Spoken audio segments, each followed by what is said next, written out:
which is last week. Do you remember what we were? The questions at hand were. I don't have the paper with me, but I think I dealt about with clothing. We dealt about Hasidim, Misnagdim. We talked about the Lithuanians and the difference between the Lithuanians and the Hasidim. And tonight I just want to start off the discussion because again, this class works much better if there's questions from the audience. Does everybody have a seat? Okay, right. It's good that and I want to talk a little bit about stereotypes and how stereotypical. I know last week was about education because we started talking about all Jewish kids are brilliant and smart and how important education is to everybody. Good evening. I think there's still a couple of seats available, but you better rush. You better rush quickly because otherwise they're filling up faster than who knows what. I put my name on it. Oh, so tonight I want to start off with talking about stereotypes because in America, if you want to be funny, especially Jewish comedians, and especially Jackie Mason, works on the stereotypes of the Jewish people, right? Works on their stereotypes. And one of the victims, I wouldn't call him a victim, but certainly one of the people that he really picks on are Jewish mothers. Jewish mothers and the guilt and this. We start off with what's the difference between a Jewish grandmother and an Italian grandmother. So an Italian grandmother tells her grandson, Tony, if you don't eat the spaghetti, I'm going to kill you. And a Jewish grandmother says, if you don't eat the spaghetti, I'm going to kill myself. All right? So right away comes the guilt automatically, starting off from birth that we're guilty. We're automatically, it's the brother sending a telegram to his brother from Europe, and he says, Ralph, mom's coming, start worrying. Details to follow. All right? And this has become part and parcel of who we are as, the overpowering Jewish mother and, the quiet Jewish father who's the lemala, and never says anything. The guy who writes, who finally calls his mother and he says, Ma, you know what, great news. I went to Hollywood after many years. I landed my first part. Great, what are you playing? I'm playing the role of a Jewish husband. So the mother says, couldn't you get a speaking part? Okay? Because if automatically right away, that's the way it worked. And I think from that idea, what happened is that it translated and it went into what we call the Jewish American princess. That that Jewish women are pampered and they only looking for the best. I mean, Bloomingdale's. The old joke is what direction do they pray in synagogue? Towards Bloomingdale's. All of these stereotypical ideas about the Jewish people. And I don't have I don't like those stereotypes. And I don't know how this developed either, historically. But I think that basically a big part of it came because of humor, and humor has always been part and parcel of the Jewish people. Jewish humor goes all the way back to Talmudic times. I mean, and even probably even further back. But we have the first recorded humorist they tell us that there was a great sage by the name of Rava. Rava was one of the great authors of the Talmud. And it says that before each class, he would give a milsa de bedichasa, he would tell a joke, and then he would start off the class. And why? And they asked him, what's the story with a joke? Now, a joke in those days probably was a little different than today. Today it's racy and this and that. So I don't think he was telling those kind of jokes, but he was probably telling some kind of Purim Torah. There's a whole body of Purim Torahs around. But he said, because what happens is that when people laugh, it relaxes them. And it makes them feel comfortable. And when they feel comfortable, it's much easier to get across to them the class. When everybody is tense and uptight and nervous, the learning is not that good. So humor has become part and parcel, especially what happened later on in Jewish history, that the temple was destroyed and Jews had to keep moving from one place to another place to another place.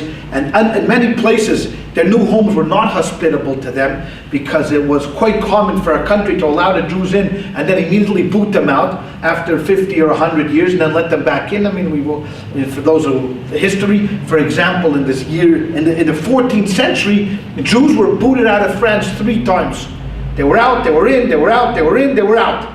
And and now what happens is, in order for us to survive for us just to keep going, because one of the things that we talked about last week is the stubbornness of the Jewish people, because when we get something in our minds, we're not letting go of it. We're going to keep this to the very end, because it would have been very easy to assimilate into the major population. We could have all been Christians. I mean, today, it would, and that would have been it. Forget about it. Assimilate, go with the flow. What do you have to be so stubborn and stick to this monotheistic ancient religion? But no, the Jews got into their head that they're going to do it, and that's the way it's going to be. And there's no way we're going to become Christians. So, in order for us to be able to survive, we had to come up with jokes. Just to laugh at our very own situation. And that's how a lot of these stereotypes, for example, came in. Now, one of the easy targets are who are the people that you're closest with. I mean, you're obviously not going to make fun of people that you don't know. I mean, we're going to go make fun if you're living in a small shtetl in Poland, and you're going to start to talk about people. Who are you going to talk about? I mean, think about the gossip that goes on in your house. Who are you gossiping about? You're not gossiping about Brad Pitt and Angelina Jolie. You know what? Because they're not gossiping about you either. I keep telling my 8th grade class when they're obsessing about these movie stars, they're not thinking about you, so what are you thinking about them? So who do you gossip? So if you have a daughter-in-law, easy target, right? That's a very easy target, a daughter-in-law. You know what? Who else? A mother-in-law, another easy target. Son-in-law, an easy target. So it's all the people that are close to you that it's much easier to gossip about than people that you don't know. So you know what? For example, you have a daughter and a daughter-in-law. If a mother wants to tell a message to her daughter-in-law, what she does is she doesn't confront the daughter-in-law. She sends the message through the daughter. For example, okay, the daughter-in-law is a slob. Okay, so the mother-in-law can't come to the daughter-in-law's house and say, you know what, you're a slob, and why don't you clean up the house, and it's not nice. So she screams at her daughter. You're a slob, wanting to clean up the house, in earshot of her daughter-in-law, hoping that there'll be this osmosis that's going to go from the daughter to the daughter-in-law, because there's no relation. You can't have the same relationship. There's no way. I mean, as much as I love my in-laws, as much as I care about them and I wish them well, it's not my parents. They're not my parents. Even if you're married 25 years, 30 years, it's still, my mother is my mother and my mother-in-law is my mother-in-law. And as much as I love her and I care for her and I wish her all the best, there's certain things I'm not going to say to her that I would say to my mother, both in the good way and in the bad way. That's how it works. Now, of course, someone's going to raise their hand and say, "But I had the best in-laws, and my mother-in-law was like my mother." Sure, there's exceptions. There's exceptions that sometimes, but generally, there's an expression in Yiddish: "Me schreit auf ein Tochter, aber me meint die Schnur." You scream at the daughter, but you mean the daughter-in-law. And probably the same thing is true about sons and son-in-laws. When I was a broker at Dean Witter, I had a client who was a satmar. We talked about the satmar last week, and in great detail, a little bit about them. So he was a very wealthy man. He owned and still is a wealthy man. He owned a down company. They make these down blankets and jackets, and he got in early into this business. And he's the father. Many satmars have huge families. He's the father of 10 children, 5 sons, 5 daughters. And one by one every year, I get another invitation, another wedding. And he once told me his philosophy on business. He said like this: when my son gets married, he learns a certain post-study, then he gets a job in my company. When my son-in-law finishes studying, I buy him a business. I give him 50,000, 100,000. I say, go do your own business. I say, Usha, why? Why don't you take everybody one happy family? He said, I'll tell you why. I wake up every day at 5 o'clock in the morning. 5:30, I'm into mikveh. 6 o'clock, I'm already at services. By 7 o'clock, I'm in the office. 7:30, the latest, I'm in the office. Okay? My son, if he decides he's going to get up at 9 o'clock, he walks in with a New York Times, he sits down at the desk, goes for a cup of coffee, comes back to his desk. I go into his place, his little cubicle, and I tell him, Schleimer, Yailish, or whatever the guy's name is, that tomorrow you better show up at 7 o'clock. That's the way it is. No ands, if, or buts. You're going to be here at 7 o'clock in the morning like I'm over here. You want to be a partner? You got to... Okay. What happens if it's my son-in-law? He rolls in 9 o'clock in the morning, goes for a cup of coffee, sits down, reads the paper. I go in and give him the same speech. What does he automatically do? Who's the next phone call to? And the next phone call is? Mama. That's it. So what happens is the next time, so Ray, he calls my daughter, he starts crying, your father's such a bum, he screamed at me this morning. So then the next thing I get a call from my daughter, why are you treating my husband so bad? Why are you treating my husband so poor? So I spend a half a day having to figure out what I should say, what I should want, what I have to do. So you know what, who needs this headache for? I don't need this headache. So I give him the money, he goes, builds his own business at the side over there, and klapt zich in kop ervan, as they say. Go bang your own head, I don't care, you come 9, you come 10, I don't have to see it, whatever it is, you do fine. That's the way it goes. So coming back to our present situation is, of course, when we talk about stereotypes, it's going to be built around the people that we know and that we love, and that we love to hate and we hate to love. You know, it's all one big happy family. And I think that from within this milieu, this is the way Jewish humor started to develop. And of course, there's no doubt about it that if you read last week's portion, you know what, with Abraham being the tough, the husband of the family, the father of the nations, right? Abraham was he was the role model. He was the guy that everybody talked about. Oh, what a great guy Abraham is! What a great guy Abraham is! Okay, a very tough situation came around in Abraham's house, and we talked about this a little bit at Torah study, but not enough. What happened was that Abraham had two sons. Two sons. He had Ishmael and he had Isaac. Ishmael was from his concubine. Isaac was from Sarah. And Sarah was not happy with Ishmael's relationship with her son Isaac. She wanted Isaac to grow up a certain way, and Ishmael was a wild man, and he was an archer, and he was a hunter, and he was older 14 years than Isaac, and he was a bad influence on him. So she decided she's getting rid of him. So she tells Abraham, get rid of him. Okay? Now, here's our dilemma. Here's our dilemma. Ishmael is Abraham's son. It's not a foreigner that's somehow living. This is his son. His own blood, flesh and blood. Abraham is very distressed. And it says so in the Torah. He was very distressed over this situation. Now, Rashi could not make any kind of a conclusion of what distressed him. Was he distressed that his son was a bum, and that he was wild, and that he was corrupting his beautiful Isaac? Or was he distressed that he had to kick him out? So there's two interpretations of what the distress was all about. But he was confused. He didn't know what to do. Should he listen to Sarah? Because Sarah was very adamant, and she said, get rid of him. On the other hand, how do you throw your son out? You pick your son up and you throw him out? It's very hard. So what does he do? So in those days, they had the ability to talk to God. Abraham had communications with God, and God appears to him and he says, listen, I know you're confused, and you don't know what to do. Listen to Sarah. Whatever she tells you to do, listen to her. Okay? Because she knows what's best. So reluctantly, Abraham takes Ishmael and he sends him off. He sends him out of the house. I think that set the tone a little bit, since Abraham and Sarah were our patriarch and our matriarchs, and they were the first quote-unquote Jewish couple that we came about. I think that set the tone, because she was forceful. She set down the rules in the house. Abraham was out there selling and making and everything, parties about God and Shema and all these other things that he was talking about. And Sarah was protecting what? The home front. She was protecting the home front. There's no way that we would get here today. Absolutely no way that we would achieve here. And we talk about this all the time, without what we call an akeres habayis, the anchor of the home. There's no way. As much as we are a patriarchal religion, and we started off with the rabbis and the kohanim and all of these guys being males. The truth of the matter is, it was the strong woman and the strong mother in the house that kept everything together. Sure. See, today, when we live in a world of Hollywood, and what's important to us? What is the number one thing in America? What's the glamour in America? It's who's the outside person? Who looks glamorous? The guy that stands up on the beam, all of that stuff. But that's not really what values are all about. The real values is, look at someone's home, look at the children. And I'm telling you that 99% of the time, when you have decent, good children, it's because they had a decent, good mother that was anchoring them down. No matter what the husband's job was. He could have been a rabbi, he could have been the president of the shul, he could have been the guy that called up the aliyahs. It doesn't make any difference whatsoever what the outside guy was. And that started from Sarah. And that went on to Rebecca, because she was the same way. Who manipulated the whole situation with the blessings of Isaac and Esau? Who was it?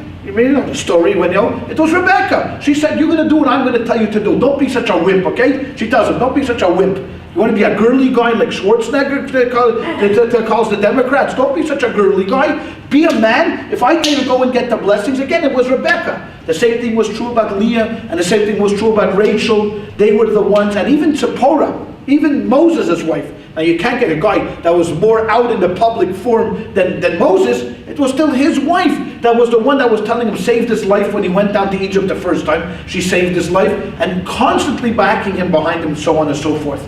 Now, even though, again, as I say, that this, as the religion developed, maybe the prophets were predominantly male, and the leaders were predominantly male, and the kings. But trust me, if you read the prophets and the kings, and all of these things, you will see that there was always strong, very, very strong women behind these men, whether it was this one or whether it was that one.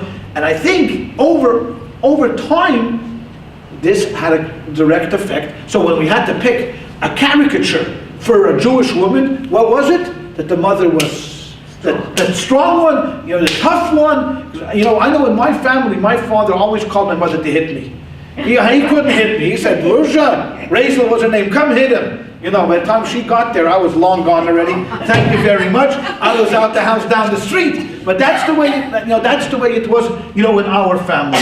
So when we talk about the first question, what is a Jap really like? A Jewish American princess. You know what? Someone that's demanding, like, the old joke, what a good Jewish wine is?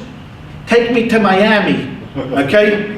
All right, that's a good Jewish wine, and all of that stuff, because Jewish women were tough and demanding, and they wanted only the best, in life. And since life is short, you're going to work your bone off to provide for, and especially if you have a mother who's also the same, then to provide for my beautiful daughter. Come on, you got to be a doctor, a something, to do that.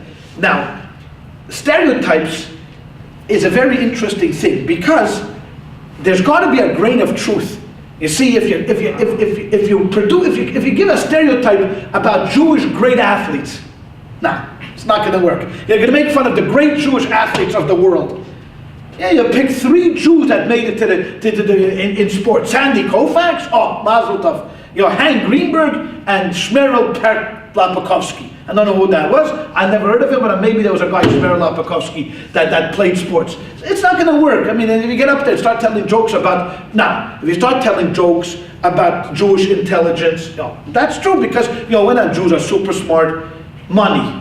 Right? Take, for example, Jews and money. Now, it wouldn't be funny if you say Jews are cheap and Jews don't have any money, so what's so funny about that? So there's nothing funny about being cheap and money. No, but the fact is that Jews understood early on in their development that in order to get ahead, and this word can come over and over again, to survive, you need to have the means. If you don't have the means to pay this guy off, pay that guy off, do this, do that, there's no way. And then came the helping hand of the Catholic Church. Because for a smart organization, they're pretty dumb. Let me tell you. So what they did was they forbade the Jews from doing everything except making money. That was the only thing. You can't be a silversmith, you can't be a goldsmith, you can't be a farmer, you can't be an artisan, you can't be a thing. So what could you be? A banker. That's the only thing oh really? Oh thanks. Oh no, that hurts. That hurts. Then so who was, because since they forbade themselves usury, so one Christian couldn't lend money to another Christian for interest. So who's the only ones around that could lend money for interest? Was the Jews. And that's how the banking business got started, and that's how the Rothschilds made money, and that's how capital was invented, and all of these things because the Jews were put into this position of having to be the middleman between one Gentile and another Gentile. And you could charge an exorbitant rate, because in those days there was no governmental agencies that didn't allow you, so you could charge 20%, 30%, no matter what it was.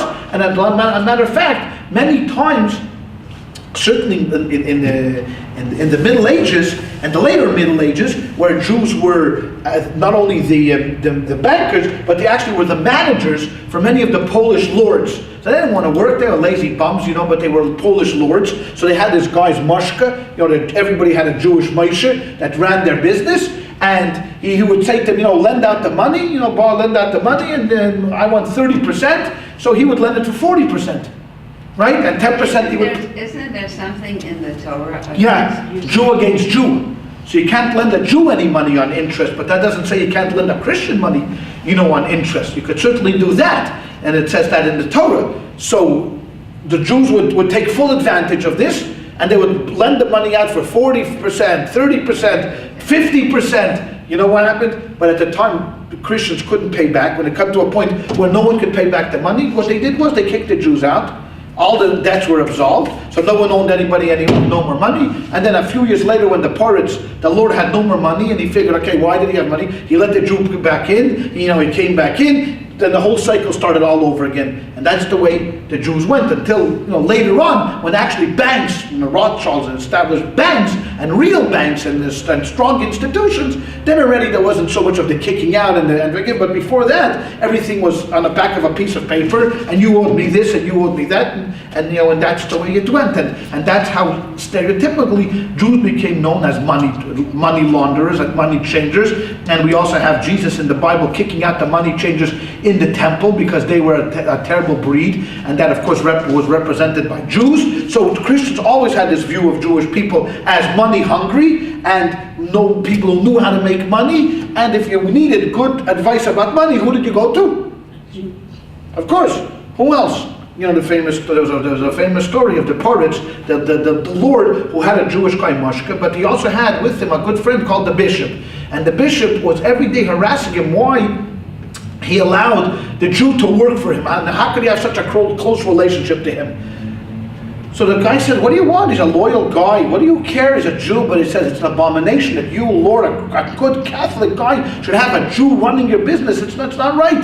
So he said, what do you want me to do? He said, okay, make him convert. Force him to convert. So every day he would beg him, please, Finally it came to the point where he just was driving him so crazy that he decided, he's going to convert. So he went home and he told his wife, Sarah, it's bad news. We have to become Catholics. Okay, she don't know now. Become Catholics, fine. So they became Catholics. As they became Catholics, he was so depressed about the situation that the business went straight down because he wasn't concentrating anymore. It just bugged him. So finally the Poritz said, screw this, to the bishop, and he said, who needs the bishop? He ain't making me any money. And he goes back to Moshe and he says to him, you know what, Moshe, forget about it. I was just joking. Go back to being Jewish. And he's very happy. He runs over, he throws open the door, and he tells his wife, Sarah, great news. The Poritz, the Lord told us that we could go back to practicing Judaism. She's sitting there with a long face. And he says to her, what's wrong, sir? He says, couldn't you wait till after Pesach to tell me this? You had to tell me right now before Pesach that we had to go back. But that was. See, even in this story, you have a number of different stereotypes, right? I mean, there's no stereotype of the Jew making money for the Poritz. There's a stereotype of the Jews always being pressured, and the legends of Jews being pressured to convert, and of course the Jewish women cleaning for Pesach. So in one story, we have three different ideas of just general things about Jewish people. And then we of course come to the United States of America when here early on the immigrants came and they all settled down in the Lower East Side, except for those that couldn't read. And the guy said, you want to go to Seattle? The guy didn't know where it was. Seattle, Pedadel. He thought Seattle was a street in the Lower East Side, and they got him a ticket off Ellis. Next thing he knows, on a train for 7 days, and he ends up in the Pacific Northwest in Seattle. Okay, fine, that's the way it is. That's how Jews ended up all over the country. They traveled. But the Jews that were settled in New York in the Lower East Side, an entire culture was transplanted from Europe right into the United States of America. And a lot of the customs that they had, many of them were discarded. Like, for example, not orthodoxy, but a lot of observances just couldn't be taken. I mean, in Europe, it was maybe easier to be maybe a Shomer Shabbos, to keep the Sabbath. But here we're talking about from 1880 to 1920, you're talking about poor people that came, and no one was interested in having a guy work 6 days and they'll go home on Shabbos. So you had to work on Shabbos, and if you weren't a Shomer Shabbos, if you weren't a Sabbath observer, then it didn't make a difference. So then you stopped keeping kosher in the house, and then you stopped going to shul altogether because you were embarrassed to go with me because you worked on Sabbath. So a lot of things fell apart, in observances. But what did come is culture, Jewish culture. So, bakeries and restaurants, built up, and they brought with them the European food, and not unlike many other cultures. I mean, the Italians, because New York was just set up like a little United Nations. You had, the little Italy, Hell's Kitchen, and then you had the Bensonhurst for the Irish, for the Italians, and then you had the Irish, and you had here, and you had everybody, the Germans, so you lived all over the place, and the Jews had built up their own little culture, and within that culture, they took many of the stereotypes that they brought from Eastern Europe, that they were into money, and that the Jewish women were very strong-willed, and that, they crushed their husbands, and the husbands were a bunch of lemelach, that they could hardly do anything except for the women, and that's how the Jewish American princess was born in America. So when Jews had to get on the stage, and who would they pick on? You're not going to pick on an Irish woman, because the Irish guy in the front would punch you in the nose, like this, because like Jackie Mason says, you look at a woman down over here, you say, look at this woman, she looks like a prostitute. So if it's a Puerto Rican guy, comes up and he punches you in the nose. If it's a Jewish woman, he says, you really think so? all of that stuff. So what? So this all became part and parcel of this whole idea of that Jewish women were very demanding, and but the problem with stereotypes, and I know that you don't like stereotypes, is that it perpetuates a myth. And once a myth is ingrained in the psyche of society, it's very difficult to break hold of that. I mean, it's very difficult to break hold. I mean, all of a sudden, when I was at Boston University, and my first job, and I would see guys dating non-Jewish girls. Nice Jewish guys from Long Island. Long Island in New York, there's a lot of Jews come from Long Island. They go to Boston University, and I would ask them the same thing. I mean, I can't believe this. It's one thing if you told me you were going to Emory University down in Georgia, or you're going to Tulane, down in New Orleans, or University of Alabama. Okay, you say to them, listen, Rabbi, I'm looking for a Jewish girl, but there's 35,000 students here, and there's 1,000 Jews. So chances are it's not going to. Find a nice. You're not going to. In BU, there was 8,000 Jews. And they were from Long Island, and they were from New York, and they were from Connecticut, all over. They were looking for the non-Jewish girl. And I said, Lama, why? I asked them, why are you looking for the non-Jewish girl? Because Jewish girls, they're just too demanding. They want everything right away. Everything, and the non-Jewish girl is easier. She's easier. She doesn't make such demands, and she does not such high expectations. But that was stereotypical. I don't think that was true in reality. Maybe it was true among certain places, like if you come from certain cities in Long Island. But it's hard to bust that myth. It's hard to break that stereotype once it gets ingrained into the Jewish people. And for sometimes it helped us. Sometimes because automatically if you read books or you watch movies, the Jew is portrayed smart, I'm a brilliant guy, because everybody's a scientist, everybody's the next Einstein, everybody is the next Niels Bohr, everybody's the next guy going to win the Nobel Prize. At the same time, you have the stereotype of the Jew being cheap, and of being pushy, and of being loud, and is there anything wrong with that? Oh no! I'm just thinking to myself. No, and of the Jewish women being tough, and of being overprotective, certainly overprotective of their children. I know, like my mother, for example. I grew up in Montreal. Okay, it was cold, and in the winter you needed a sweater and a coat, but not in the summer, right? Not when it's 90 degrees. But no, my mother, because the sun is going to go down, it's going to get cold. But it's going to go from 90 to 80. It's still, you don't need a sweater at 80. No, you got to take it, because you never know. You never know what. It's July, it's not going to snow. But this is Montreal, so you got to take the sweater. That's the way it was. And you could not convince my mother anyways, otherwise you could go out any place with that. Food left over. Okay, now my mother, of course, is a Holocaust survivor, so this was a cardinal sin in our house, because if you left over food, it was like you were desecrating God's name in public. You might as well eat a ham sandwich on Yom Kippur. That was an easier sin, because my mother fasted basically from 39 to 45. For 6 years she had hardly anything to eat. So you can imagine coming to Canada and seeing people waste. But you know what? My mother was not such a great cook, to be honest with you. And you know what? My mother loved chicken, boiled chicken.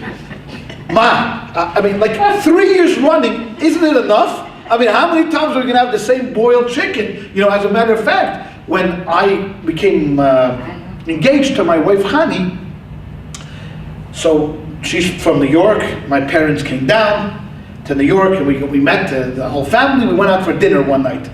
Okay? So I wanted to impress my parents. We took them to this Roosevelt Hotel in Manhattan. There was a kosher restaurant called La Difference, a French restaurant. I didn't know. In those days, I still liked the French, not like today. But it was a French restaurant. You know, we come in there, we sit down. It was nice. So sitting there, my in-laws, my parents, me, my wife, future wife. Okay, the waiter comes over. He's a nice, tall gentleman. He says, "Would you like something to drink?" Yeah, my mother says, "Yeah, boiled chicken." I say, "Mom, boiled." The guy looked at her. Never heard of such a drink? How do you make a boiled chicken? He heard of a screwdriver, a Bloody Mary. But in her mind, from Montreal, the 9 hours going down, she wanted that boiled chicken. I said, why don't you live a little bit, Ma? I mean, break out of the stereotype, boiled chicken. No, but she wanted a boiled chicken, and she got the boiled chicken. I'm telling you, they boiled chicken for her. I'm telling you. Later on, when my father, Loyalenu, it shouldn't happen to any of us. My father got cancer, and eventually he passed away from cancer. But he came here for maybe 6 months before he passed away. He came to visit us, and by that time already he was very sick. And I had some doctor friends that I thought it would help him down in St. Mary's. They took a biopsy, and it would have already spread into his liver. So one of my friends came to my mother. My mother gave my father every day for 40 years, 50 years, the same breakfast. Cornflakes and an egg and a roll. That was it. Okay, you got an egg and a cornflakes with a milk and a roll, whatever that was. That was his breakfast. Okay, it was brought. The doctor came to my mother and said, "Mrs. Perelmuter, listen, I want to tell you something. Your husband doesn't have much longer to live. I mean, you know what? He's sorry to tell you." And we knew that he was very sick at that time. So now he introduced us to what was called chips in those days. Chips. And he said, "What is chips?" He said, "Chips is C stands for chocolate, Hawaii, ice cream, and then there's a painkiller. Is it prednisone? The painkiller, or Percodan. I'm sorry, Percodan. So Percodan. He said those are the things that you should give your husband. Let him eat as much chocolate as he wants. He should eat ice cream. Take him to Hawaii, because at the end, this is what it is called, chips. Let him enjoy." No, my mother, she couldn't break the mold. My poor father, till the end, he had that egg, that cereal, and that was it. No, even if he wanted anything else, that's the way it goes. So in our family, we joke around. What? She was strong. This is the way she got him through it. That's the way he's going to do it. And then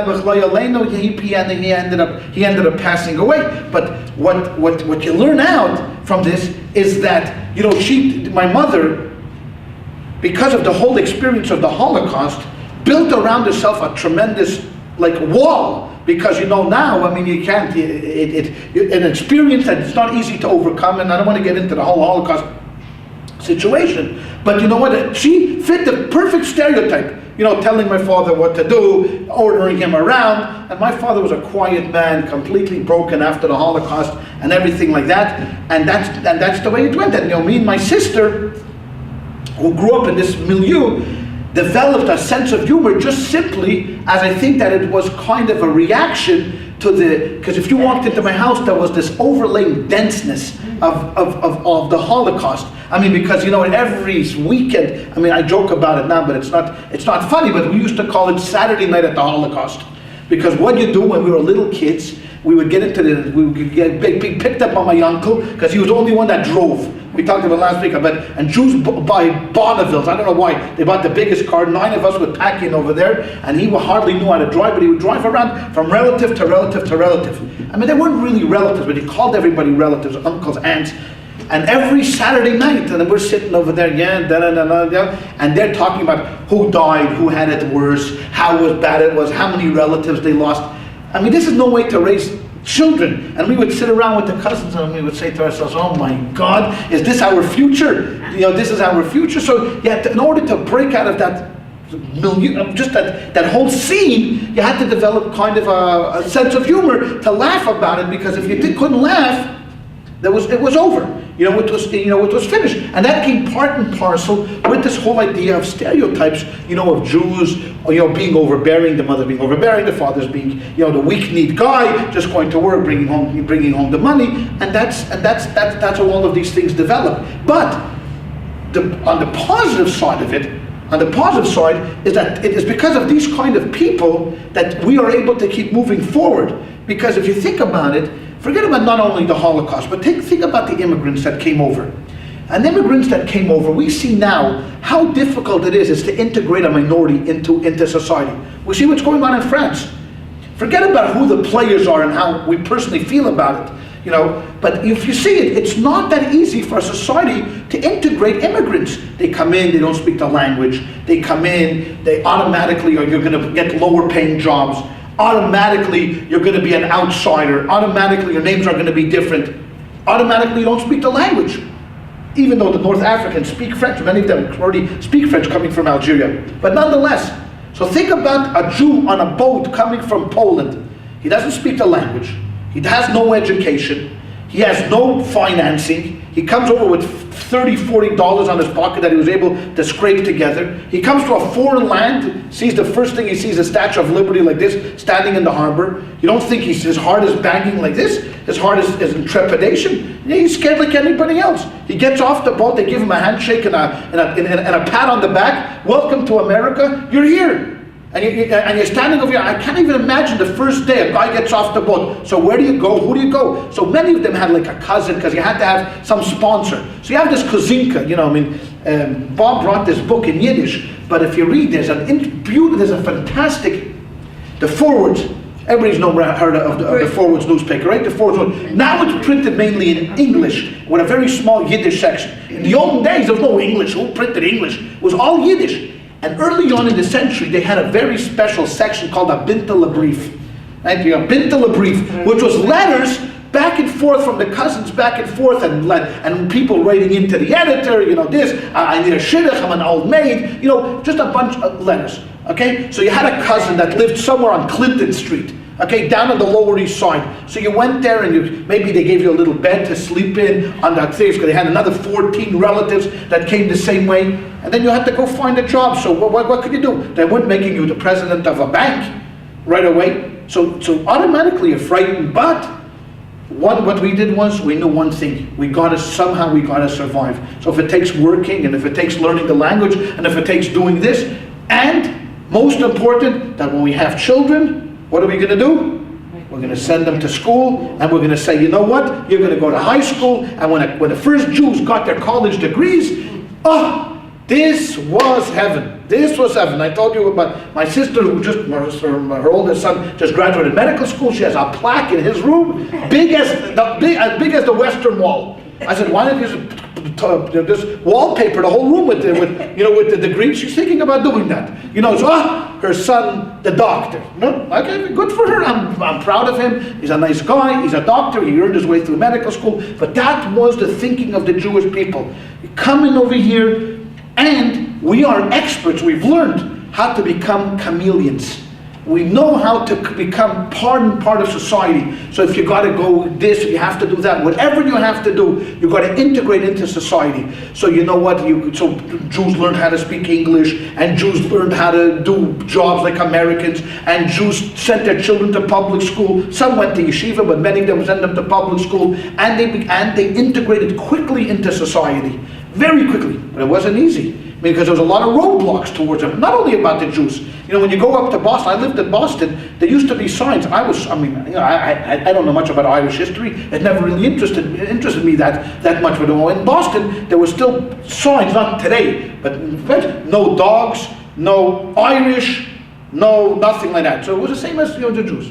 I've heard that Boston is still that way. If, let's say, a person from one faith or one color moves into an area where they haven't lived before, they get a knock on the door and you're not wanted in this. Well, I think it's a little bit easier right now because, it's already, we're pastor, because you can't hide it. But there's still South Boston, for example, which is a stronghold of the Irish. Boston, for many years, was as much as it was liberal, in Massachusetts, the Kennedys and all of that stuff, it was still a very, very segregated city. But of course, the Jews had what they call Blue Hill Avenue, as they used to call it Jew Hill Avenue, that everybody lived along that avenue, and like many other places, and I'm sure the same thing was true in Cleveland, and in New York, and in Boston, and in and Montreal, and in Chicago, that as soon as the Jews got $2, what happened was, boom, they ran. They ran, they did, and one Jewish historian tells the story in Detroit. They had a community and a shul that they founded in 1914. It was a shul, and the shul prospered, and they got a lot of members, but by the time 1930 came around, the area was already bleak, and it was already born, so they moved uptown. They sold the shul to a black church, which was very common in those days, because who else would buy a shul? It was a church. 1930, the shul prospered some more. More Jews started to come into Detroit. So in 1950, they outgrew the shul and they moved to somewhere else. So what did they do with the building? They sold it to the same church. By 1970, they already prospered even more. I mean, more people were moving into Detroit, and people were coming in, and they got a new rabbi. So they decided they're going to move now even further out. So this time, the black minister came in and said, by the time you build the next shul, let me be part of it. I'll tell you what we need. Because the pattern kept repeating itself over and over again to keep doing this. So Jews learned early on, as well as others, and we talk about Boston. Boston prided itself on being a very, very blue blood town. I mean, we lived in Lexington for 3 years on the same street where John Hancock walked, and he actually lived, on this street, and our house was built in 1790, and they still had the baseboards, the original baseboards. I mean, it was if you're an American historian, if you like history, this was the place to be, Lexington, Massachusetts, because every Patriots Day, they would reenact, at 5 o'clock in the morning, they would reenact the first battle, and my wife made me and my kids get up one year at 5 in the morning. We schlepped down to Lexington Center, and they all get dressed up there, and the battle comes with the British, and who shot the first shot? They don't know. Was it this? Was it that? Anyways, that was an important lesson. Just parenthetically, very important lesson in history and in life. It's more important to be lucky than smart. Why do I say this? Because when you read the story of Paul Revere, everybody knows this. As a little kid, we grew up in America, even when we grew up in Canada, everybody knows of the famous ride of Paul Revere. But there was other riders that were riding that night.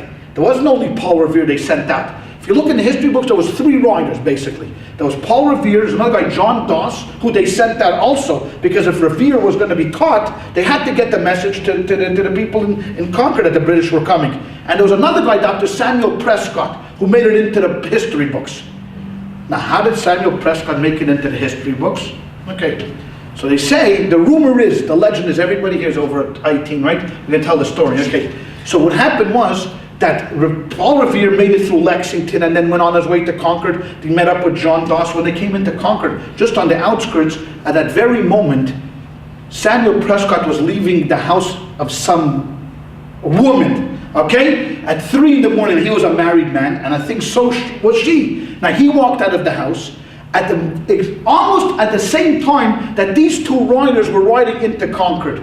He says to them, "Where are you going?" They said, "We're going to warn the Minutemen in Concord." "Let me come with." He jumped up on a horse, and all of a sudden, Samuel Prescott ended up in the history books as one of the riders with Paul Revere. Is it luck? Much better to be lucky than smart, right? Much lucky, much. So in Boston, which grew up to be a very strong blue blood town, they always had a saying. There was 2 families, the Cabots and the Lodges, and the Cabots would speak only to the Lodges, and the Lodges would speak only to God. That's the way it worked. And they were very anti-immigrants, extremely anti-immigrants. Both against Jews, the Irish, the Italians. I mean, everybody.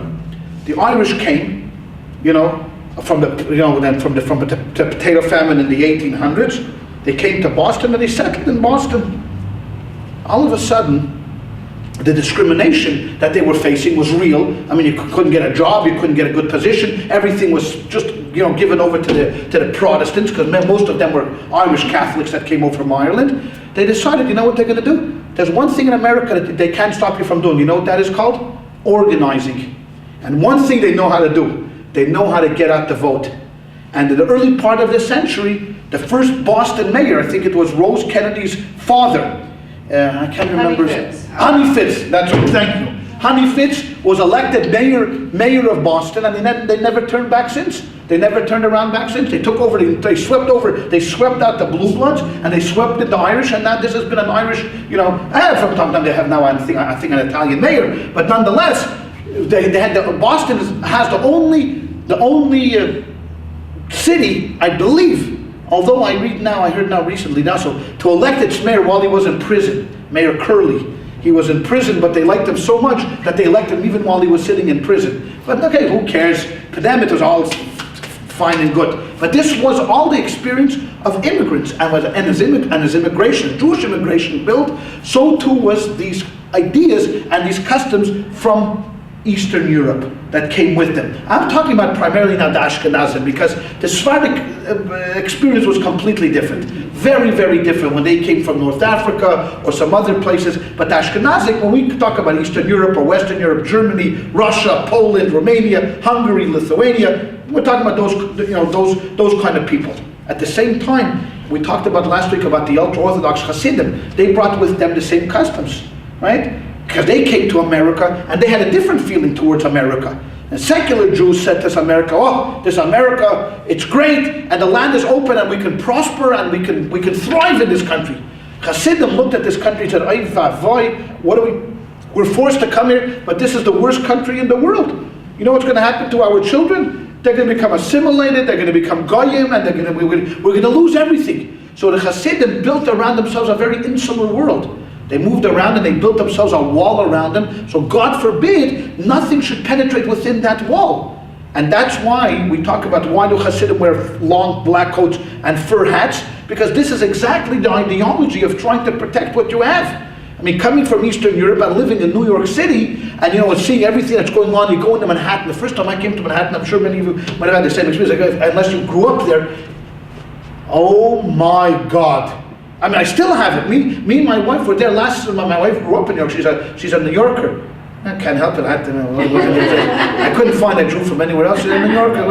But we're standing over there in the middle of 5th Avenue and 42nd Street at 5 o'clock. I'm telling Khani, this is not normal. This is the sea of humanity that was moving in the streets is unparalleled. I don't know if I've never been to Shanghai, and I've never been to Rio de Janeiro and Mexico City and Moscow. Cities are also densely packed.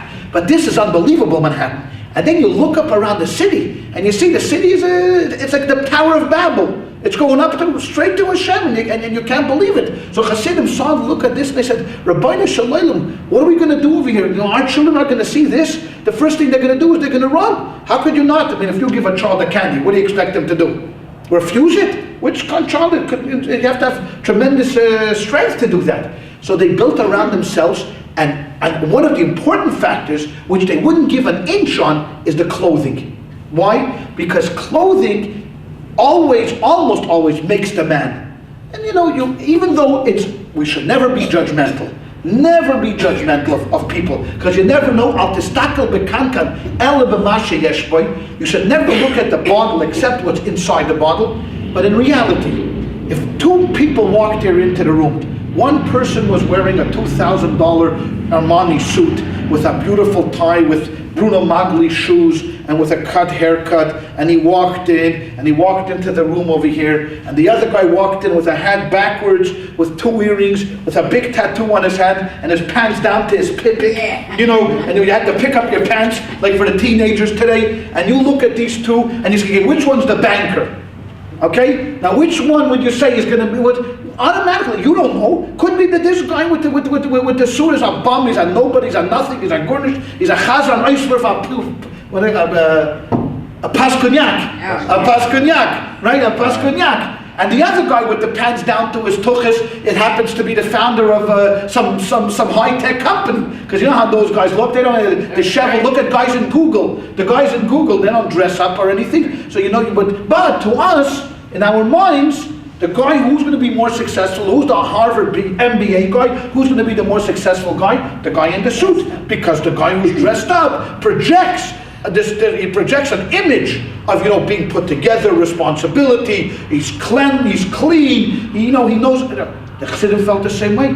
Keep the clothing, because if you keep the clothing and you don't give up the clothing, then you have a chance of keeping everybody inside. First of all, it differentiates. So you walk down the street and you see a guy with a long black coat and a shtreimel. You don't have to ask who this is, from which shul you daven, because you know it's a Chassidish guy.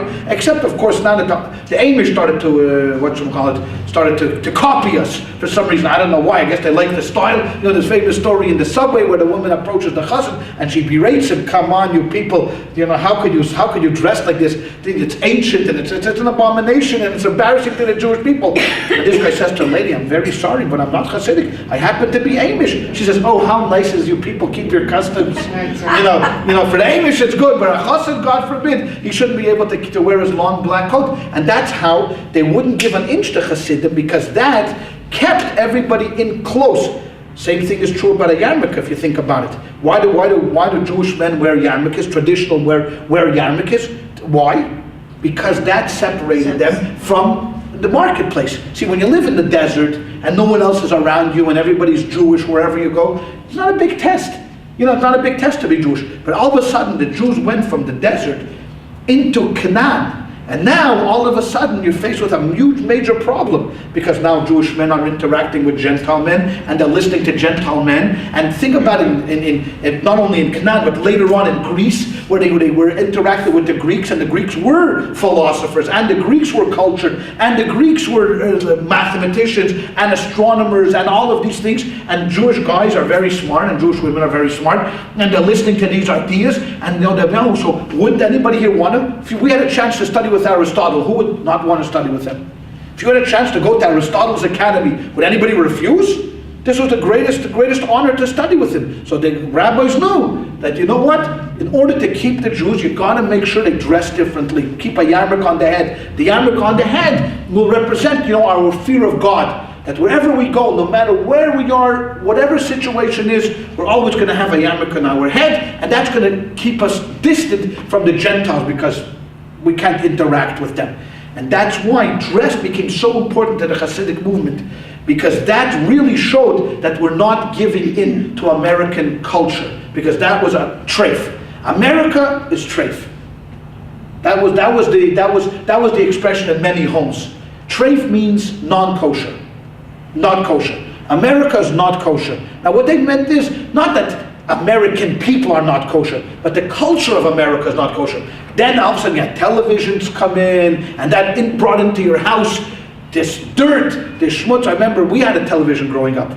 My mother didn't care. She wanted it on black and white, 2 channels. One of our neighbors got cable from America, because this was Canada, so you only had 2 channels, but then you got NBC, ABC, CBS. We used to run over there, right away to watch the shows, American shows. But many Chassidim, many of my friends didn't have TVs. They came to my house to watch. And the reason is because what you're doing is you're actually bringing the idol into your house. It's one thing worshiping the idol in the marketplace, but here you are bringing the idol into your own house to destroy the fabric of the family, because who knows? But we had an old custom that Ed Sullivan you had to watch. This wasn't that to me, I thought that was one of the commandments. That 8 o'clock Sunday night, the family rallied around the television. I happened to be born Sunday night about 8:30. My mother was very angry with me my whole life because I ruined the Ed Sullivan show. She couldn't watch Ed Sullivan that week. But that was part and parcel of sitting around the television and watching, Ed Sullivan. That became a custom. But the Hasidim, it was treif. It was like eating ham. You couldn't know television was out. And that's the way they viewed technology, even though it's ironic because many of the Hasidim now run some of the biggest electronic stores in Manhattan. I mean, today they had an article, like say on AOL today, they had a story about the B&H camera store. B&H camera stores, I think owned by Satmars. It didn't say it, but I'm sure it's owned by some Satmar Hasidim, and they have about, 700-800 employees? But 700-800 employees selling all kinds of electronics. And they're not only selling these little cameras that we use to click, the 35 millimeters. They're selling iPods and schmipods, things that they would never let their children have, things that they would never let into their house, televisions and computers. But for business is business. That's very different. That you learn early on very quickly. So what you won't do in your own house, you may do outside. And that was the ideology behind these people. Excuse me one second. They say Nista Fenemis. He sneezes on the truth, as they say in the old book. So that was part of how the Hasidic movement grew in America, by being different. Now, when the counterculture started here in the 60s, you know, because the 50s were this whitewash decade, you know, it was a decade of Eisenhower, you know, it was like little houses, Lakewood, homes, you know, being built over here in suburbs, and everything was the same, and then all of a sudden, this guy from Memphis came upon, I remember my mother always talking about this guy, Elvis Schmelvis, who's this guy, Elvis Schmelvis, and Elvis came along, and also there was a revolution, and my sister bought the first Elvis album, a fight in my family, my father wanted to kill her, and she wanted to keep it, and he wanted to throw it out. No, don't ask. I think she hid it on the. A record? What a record! The first, yeah, the old records that they came out, you know, the 45s, these little records. The first Elvis came into the house, you know, and he tipped over the whole thing. He tipped over here, and he came on Ed Sullivan. They wouldn't show him below his waist because he swung his tuchus around like this, back and forth. And then all of a sudden the counterculture came in, and you know, with a whole bunch of different issues, you know, Vietnam War, and then all of a sudden the stifleness of the 50s, and then drugs came in, and then I was a little too young for this, but there were the beatniks. The beatniks who were the forerunners of the hippies, and they would the poetry and just all of that stuff, and they coffee houses and all of that stuff, and you know, they said, hey, you know, we got to break out of the shell, because you know what, all of the stifleness, everybody being the same, and the cookie cutter approach, and then civil rights movement came into the 60s, so it was a decade of complete turbulence in America, and that's where Chabad caught on. Why? Because it was perfect milieu for this kind of a counterculture. Because what happened was, and Rabbi Kunin, you got to give him credit, opened up the first Chabad house in the mid 60s here on UCLA campus. When he saw what everybody was doing, and he saw that, you know, people were the revolution against the man, and an overthrow of the existing situation. He said to himself, no, based upon the Rebbe sending him here to California, but no one had ever opened up a Chabad house before on campus. No one ever knew about attracting college students to come in, because Hasidim, as I just explained to you for the past half an hour, were very rigid, insular, and here was Rabbi Kunin, a young man, opens up the first Chabad house on UCLA campus, and he says to the kids, if you want to go counterculture, you want to go rally against the prevailing winds, this is where you should go. Look into your roots. This is reality. I mean, forget about the drugs and the sex and the rock and roll. That's peripheral. That's fleeting. That's temporary. But you want something real, because we want to. It's because businessmen were frowned upon. Fair money too. Fair, you know, terrible. Money was treif. Money was garbage. You know, and it even lasted. It even lasted later into the 80s. When I was in Boston, I met this kid from Erie, Pennsylvania. His father was a multi-millionaire. This guy still had the long hair. He was like one of the leftover hippies. The 80s already, hippies were out of style. It was yuppies in those days, but hippies were out. But he was still a hippie, and he came to my house. He was in Harvard, and he was railing against his family, because they were big. They were in the steel business in Pennsylvania, and he was a communist, and he was a revolutionary. So his father paid him back. He established a chair in Harvard, spent $2 million to establish a chair in the business department on capitalism. You know, on the strength of capitalism, just to show his son. You're going to tell me what to do? So I think the name was Khan. So they had the Leo and Sandy Khan chair of entrepreneurship. That's what it was, of entrepreneurship. And that's how he got back his son for being a revolutionary. But in the 60s, this was, and who were many of the leaders of this counterculture? Many were Jewish guys. Like, remember Jerry Rubin and Abby Hoffman, and then the poet Ginsberg. Bob Dylan's poetry just sold today with his name on it for $65,000. When he was in school.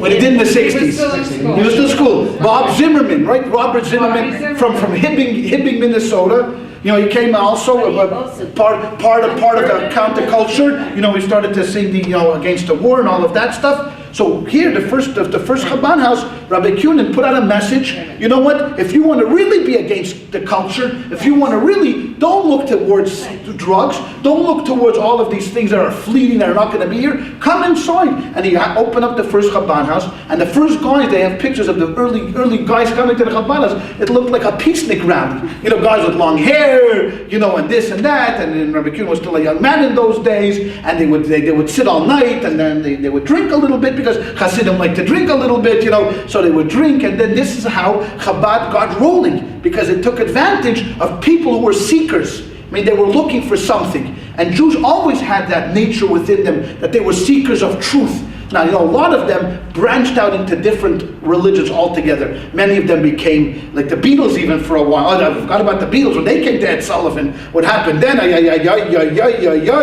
literally changed, corrupted the whole country. You know, those guys.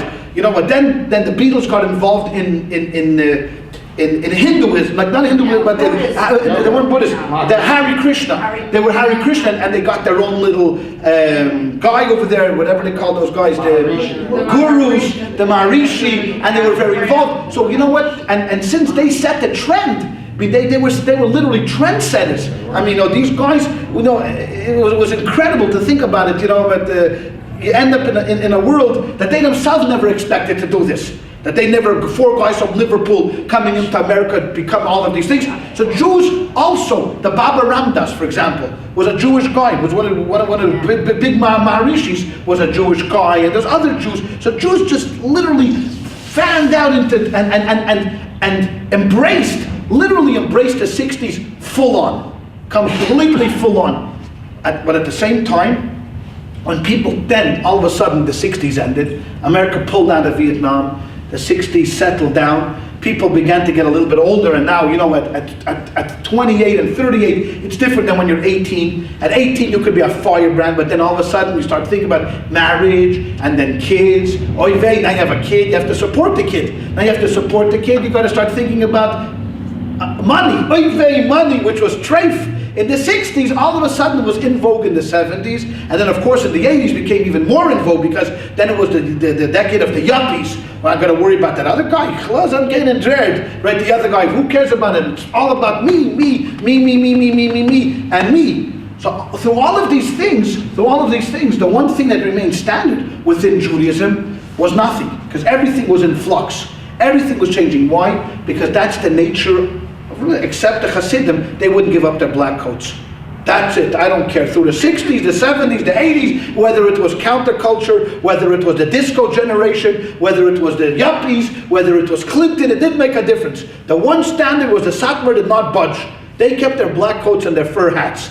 That's the way it is. But it was easier for us, I'll be honest with you. It was much easier in a Chabad house, the 60s, because when people are open and they're seeking and they're not that driven. You know, I mean, if a guy goes to college and he's driven and he's very focused on going to business school, it's hard to move him because he's not really looking for anything. But a guy that's in college, like many kids in college, you know, when we were the same way, you know, you go to college, what are you majoring in? I don't know, I'm taking a few political science courses, a few this, a little that, basket weaving, you know, whatever it'll be. I'll figure it out as I get through. Those are easier to reach. Those were the ones that, you know, came into Chabad houses and turned back to Judaism, and a small little revolution started even from the 60s, is what we call the Baal Tshuva movement. The movement of returners, people that Baal Tshuva means the people of repentance, is the literal meaning. But these are people that did not grow up Orthodox, but embraced Orthodoxy.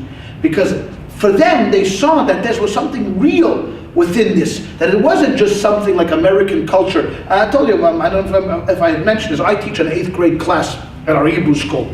So a couple of weeks ago, we met. I gave them all an assignment. I told them, okay, you know what, I want you to take this pen and paper, and I want you to write down the 3 most important things in your life. Okay, so 8th graders, you know, thinking, what's the most important things in my life? Okay, we figured out, okay, family, very important. Friends, very important. And then to appease me, they wrote religion. All right, they all said, oh, Judaism is very important to us. Okay, all right, you know, they all said religion. I was very proud of them because Yiddishkeit, you know, great. These are our future leaders, the 8th graders. Okay, Then I said, okay, now turn over the page, and I want you to write down what is the 3 most important things in American culture. What is the prevailing culture? Okay, you think about it, what are they thinking? Okay, so what are they all into, 8th graders? Fame, right? Fame, entertainment, the whole industry, especially we live here in Southern California, you can't get away from it. So entertainment is number 1. B, money. Everything is driven by money, by money, by money. How you're gonna make, who you're gonna make, what you're gonna make. And C, what's most important in America? Image. How you look. And to girls, this was a lot more important in the class than it was to the boys. Because to the boys, they come into class, they slap around, they're hoising down the ear, and they're walking in, their shoes tied, untied. But the girls, forget about it. I know, I went to a bat mitzvah yesterday, just parenthetically speaking. Okay? I'm telling you, at the bat mitzvah is like this. There was a bat mitzvah girl, she was 13 years old. So she invites her friends from Talmud school, okay? I'm telling my Chani, there's 2 tables of kids there. The boys are babies, and the girls are women. They're women. 13 years old, they're like 20-year-old women. I said, this is girls? Yes, they're taller than the boys. So some of them were like, there's a 5'10" girls in the room. And especially the non-Jewish girls, long blonde hair, and the boys were like 4'1". Jewish boys' dream. Every boy, Jewish boys, and they were dancing with them. The guy came up to the girls, they're coming up over there, and they're dancing with them. And I tell him, this is unbelievable. Just look at this, because the girls are so much more mature and physically mature than the boys. Later on it catches up, and then the boys become tougher, bigger, the muscles start to develop, in the boys. But when they're 13 years old, they're shrimpy guys with high voices, with high voices. And these girls are like models. It's like, you remember Brooke Shields? Remember when she was 12 years old? She was about 5'10", she was a woman. She was a full-blown woman at 13 years old. And I'm thinking, why these poor guys in class? And first of all, it's just funny. So why did I mention this? Why was I mentioning this at this moment? Image. Because number 3, most important thing is image, especially here in California, where you have to always be looking good, you have to be looking thin, and you have to be always dressed up, and that's.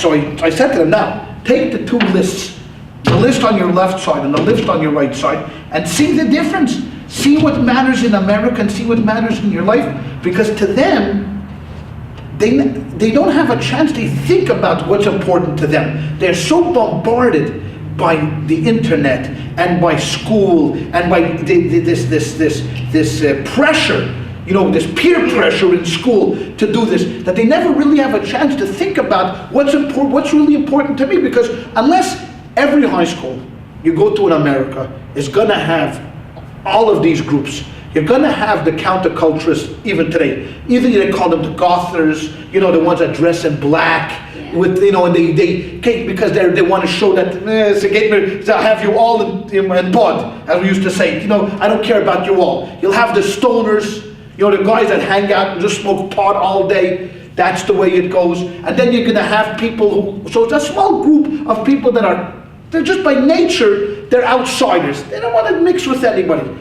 But to the middle majority, you have to be popular, and you have to be looking good, and you worry about what people say about you, and that drives the kids.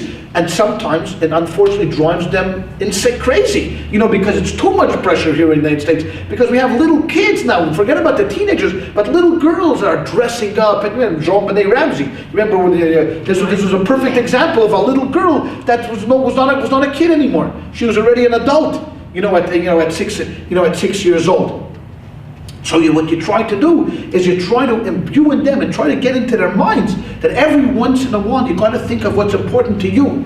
That you have to sit back and think about. Forget about the rest of it, which is not easy telling a teenager. Forget about what the rest of the world is saying, but what's important to us as Jews, and what got us here to this point. Because had we always been looking for the most popular spot, we would never have been here, because Christians have always been more popular than we have. Christians have always had life easier than we've had. Christians have always had the inside track on everything. We had to literally fight and crawl and to do everything we can to make it wherever we were, whether it was Poland, Germany, France, I don't care where you were. So it's not the prevailing popular mode that we chase after. And that is the struggle that we find here in the United States. That's the war that we have here that's going on. See, Europe, we had a war, but it was very different because in Russia, no one really aspired to be a Russian. Did you ever, one Jew ever say, oh, you know what, I'd love to be Ivan, the drunker? Yeah. No one ever said that. In Poland, no one ever said, oh, would I love to be a Polak? No one ever said that.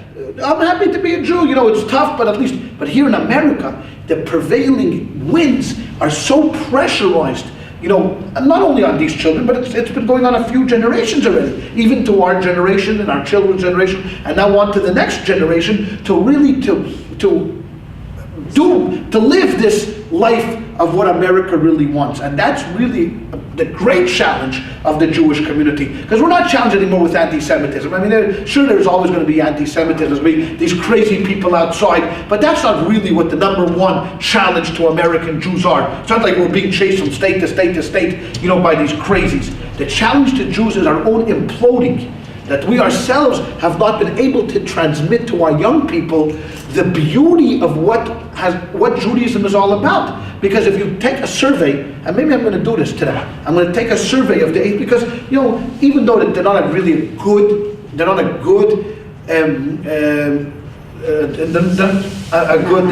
representation, because they're already coming to Hebrew school. So, but the fact that they're coming to Hebrew school tells me that their parents are more committed than the average 8th grade Jewish kid. But nonetheless, they're not Orthodox, and their kids that go to public school. You know what? How do you view Judaism? How do you view it? Do you view Judaism with love? That Judaism is a caring religion? That Judaism worries about you? That has something to say to you? Does Judaism say anything to you? Or is it a burden? Because for many of them, the fathers drag them to shul on Sunday mornings, and then on Shabbos they have to come to shul, and Yom Kippur they sit around and they read a book. They have no clue what they're saying. They just went through the bar and bat mitzvahs, which was a year of hell for most of them, and they hated it. And and then they don't want to come back. So it made it easy for them to come to the 8th grade, and we have fun. And you have to sugarcoat the class. It can't be too much heavy lifting, because who wants to come Sunday morning to do that? So you go on trips, you do whatever you can to keep them excited. I would say, if they're honest, it's a burden, because what it's not shown to them and not re-shown and reinforced is the beauty of Yiddishkeit, the beauty of it. You know what? Bob, Dr. Weiner, has commissioned the writing of a Sefer Torah. Now, if we understood what went into the process of it, the process, forget about what it represents, but the process of making the parchment, working it out, everything by hand, getting the quill, making the ink. The ink has to be made. You have to make the quill. The scribe has to sit there. Each letter. Who does this anymore today? You ever see, who works like this anymore? Nobody. You print a book in America, like a John Grisham book is 5 million copies. Harry Potter, 20 million copies. You think anybody cares about that one singular copy? If it falls on the ground and gets torn, who cares? There's 19,999,000 behind it. But this Torah, every letter, the Sofer has to make it perfect. Because if, God forbid, 2 letters are touching, think about that, 308,000 letters. And if 2 letters are touching, or if 1 letter is cracked, the whole Torah is no good. You have to disregard the Torah, not disregard it, but you have to get it fixed.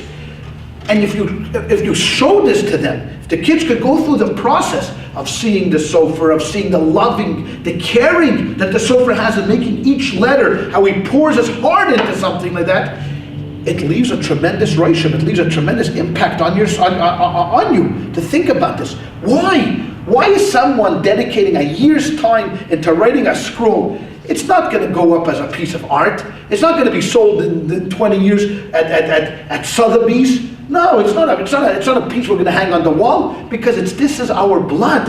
This is what is ingrained in our hearts, that these words jump out at you and make you live. That's what's important about this. And every letter is like another fresh of breath air that is coming to fill our lungs with oxygen. Now, who views it that way? No one views it. You come to the show, you open up the ark, you take out the Torah, maybe kiss it, maybe you don't kiss it, you put it down, yeah, Ahmed, get it back in there. No one sees the sanctity and the beauty of something like that. Because you know what, today we're not interested in all of this stuff. It's old-fashioned. But there's so much beauty within Yiddishkeit. There's so much spirituality within Yiddishkeit. And it talks so much to us as Americans, not only as Jews, but as Americans, how to make good decisions in life. Because these kids in 8th grade, as we all are going to be challenged down the road. You know, they go to parties. They're 13 years old. I mean, everybody, these parents are not blind. They know these kids go to parties. And even now, if pot is not only smoked in high school, you got in elementary school, kids are smoking pot. You know, these kids go to parties. There's no secret that there's going to be a group of kids who are going to smoke. And I tell the kids, now you're going to have to make a decision. There's going to be a group of kids that are smoking a joint, and they're going to hand it to you. What are you going to do? Now, in front of me, obviously, what are they going to say? Oh, Rabbi, never, never. You know, God forbid, ever, ever, never, ever. And then about the social pressure about sex. You know, I mean, these are already going to be kids who are going to go into, 9th grade next year and 10th grade. And like we mentioned before, the girls are not girls anymore. And now all of a sudden the boys start to recognize, oh, you know what? The girls are not what my mother told me they were. No, my father said, nah, it's donkeys. They're not good. It's nothing. Don't look at them. It's not, they're donkeys. You know, all of a sudden these donkeys turn into these women, and all of a sudden there's a beating of the heart. When you pass by that girl in the hallway, all of a sudden you're sweating, and you don't know why you're sweating. What are you sweating all of a sudden for? And then the pressure here, you know, and what decision are you going to make? How are you going to make the decision when you're at a party and everybody's together and then one thing leads to another, you know? So this is where the Torah talks to us. This is really where the basis of Yiddishkeit comes in, is to make these hard decisions, because it's not easy sitting around a group of kids and everybody's smoking pot and all of a sudden you say, you know what, I'm not going to do it. That takes a tremendous strength of character to be able to do it, because everybody's going to say to you the same thing. It's nothing. I've done it a million times. What is it? Come on, what are you, a nerd? What are you, a loser? Come on, everybody wants to do it. And this is where the Torah, and this is where Yiddishkeit reinforces our commitment to morals and values that are real morals and values. You know, and I unfortunately had a friend, when I grew up, I was heavy into the drug scene. I mean, he was a Hasidic guy, grew up in a Hasidic family, but you know what? You can't stop the wave comes across, and he was very much a pot and acid and LSD was big in those days. And one time he got an audience with the Rebbe, and he came into the Rebbe and he wrote a letter to the Rebbe asking him, you know, what should I do? I'm heavy into the scene and it's killing my parents and it's killing me, and the Rebbe explained to him. He says, listen, all you're going to realize is that what you're looking for is temporary. It's fleeting. You drop acid, you drop LSD, for 10 minutes it's going to make you feel good, you're escaping. But in the Torah, that's infinite. That's forever. That's life itself. If only you were able to realize that by diving into the sea of the Torah, that's where we live. It's like a fish in the sea.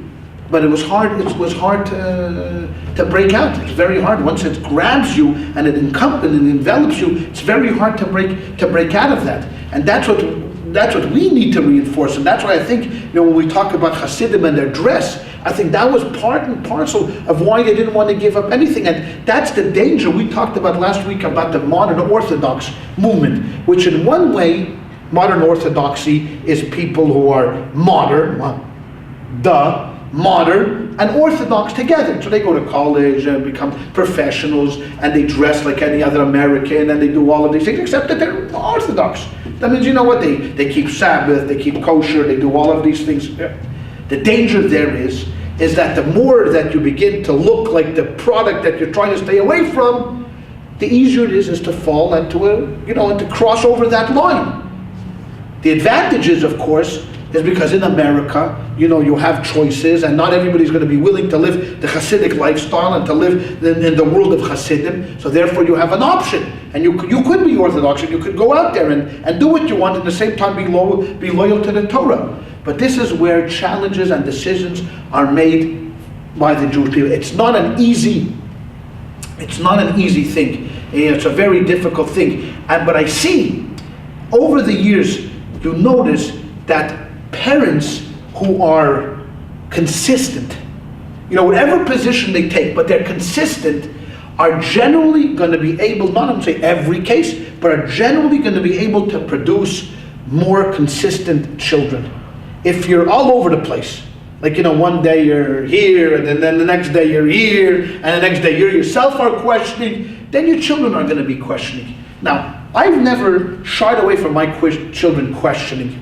I don't care. Let them ask any question they want about Judaism. I'm not the kind of parent that wants to stifle them. There are parents that, my daughter was very much into discussing abortion when she was a teenager, and she wanted to know why abortion is illegal and it's not fair. Of course, once she got her paycheck, she turned from liberal to conservative because of all those taxes that she was advocating taking from somebody else, all of a sudden was taken from her paycheck, and then she said, "Dad, where's all the money?" "Well, you wanted all these programs. No, who's supposed to pay me? No, you're going to pay, all of that." But she was into that, and that was okay for her. I didn't mind, I didn't mind that, because I'm never afraid of questioning.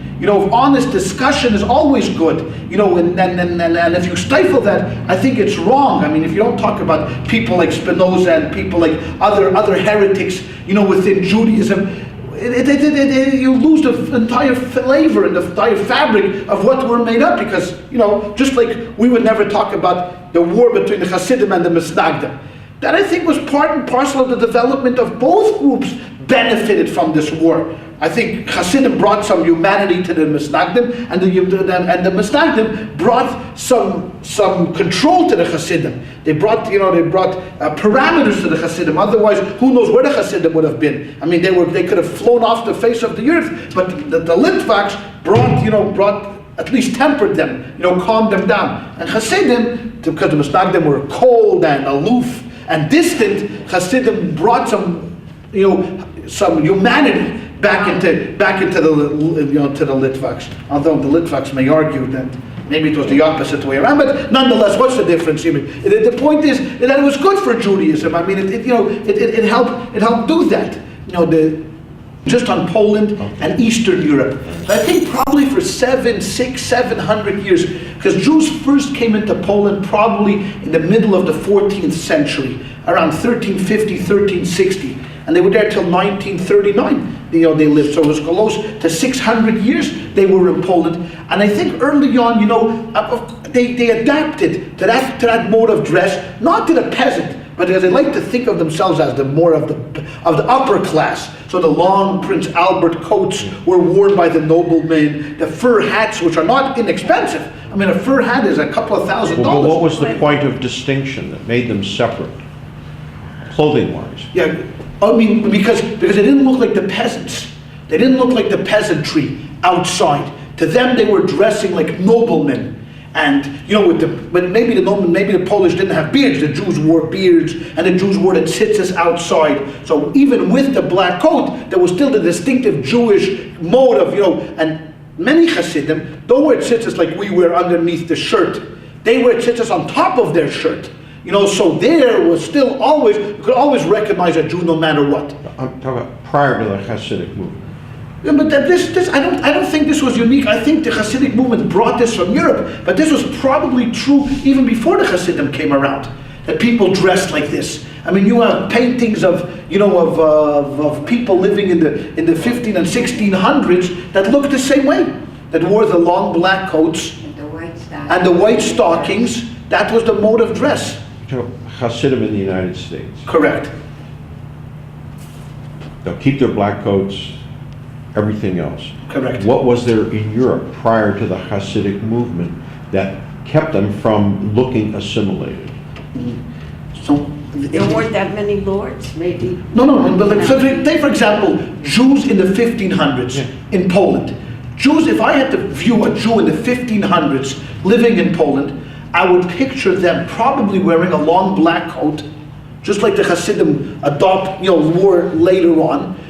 But what separated them was the tzitz, like the tzitzis that were flowing, or the cut of the coat, or of the shape of the shtreimel, or something, in that manner. If they were not forced by the local gentry to wear certain items of clothing, because there were many times Jews in Europe that were forced to wear either these dunce cap hats or other big one.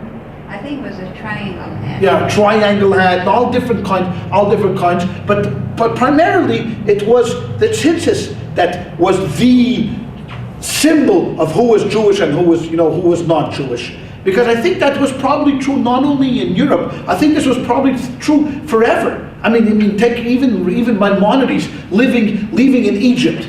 I'm pretty sure that Maimonides living in Egypt, if he walked down the street, you would probably think of, maybe besides the beard, because Jews had always had beards. It was part of the culture, and it was a grave sin to shave.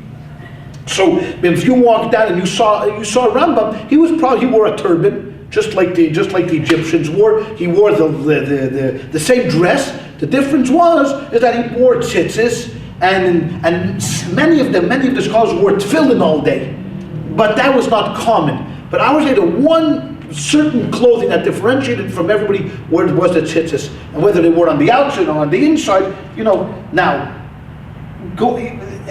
now, and the same thing is true today also. I mean, besides Lubavitchers, Chabadniks who have kind of assimilated into wearing regular suits, thank God, and you don't have to wear it. Only on Shabbos we wear the long black coats. But Hasidim in Borough Park are still the same way. The tzitzis are on the outside, the shaven heads, the long payas, that they had. I mean, all of these things. I beg your pardon? They shave their heads. Yeah, they shave their heads.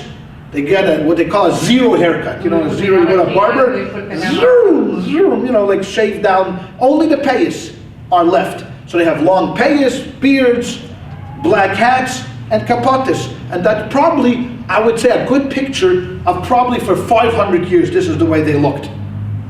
How far up does the pants go before you're supposed to not cut it? Your temple. Just the temple? Just the temple right here. This bone right here by your ear. That's supposed to be.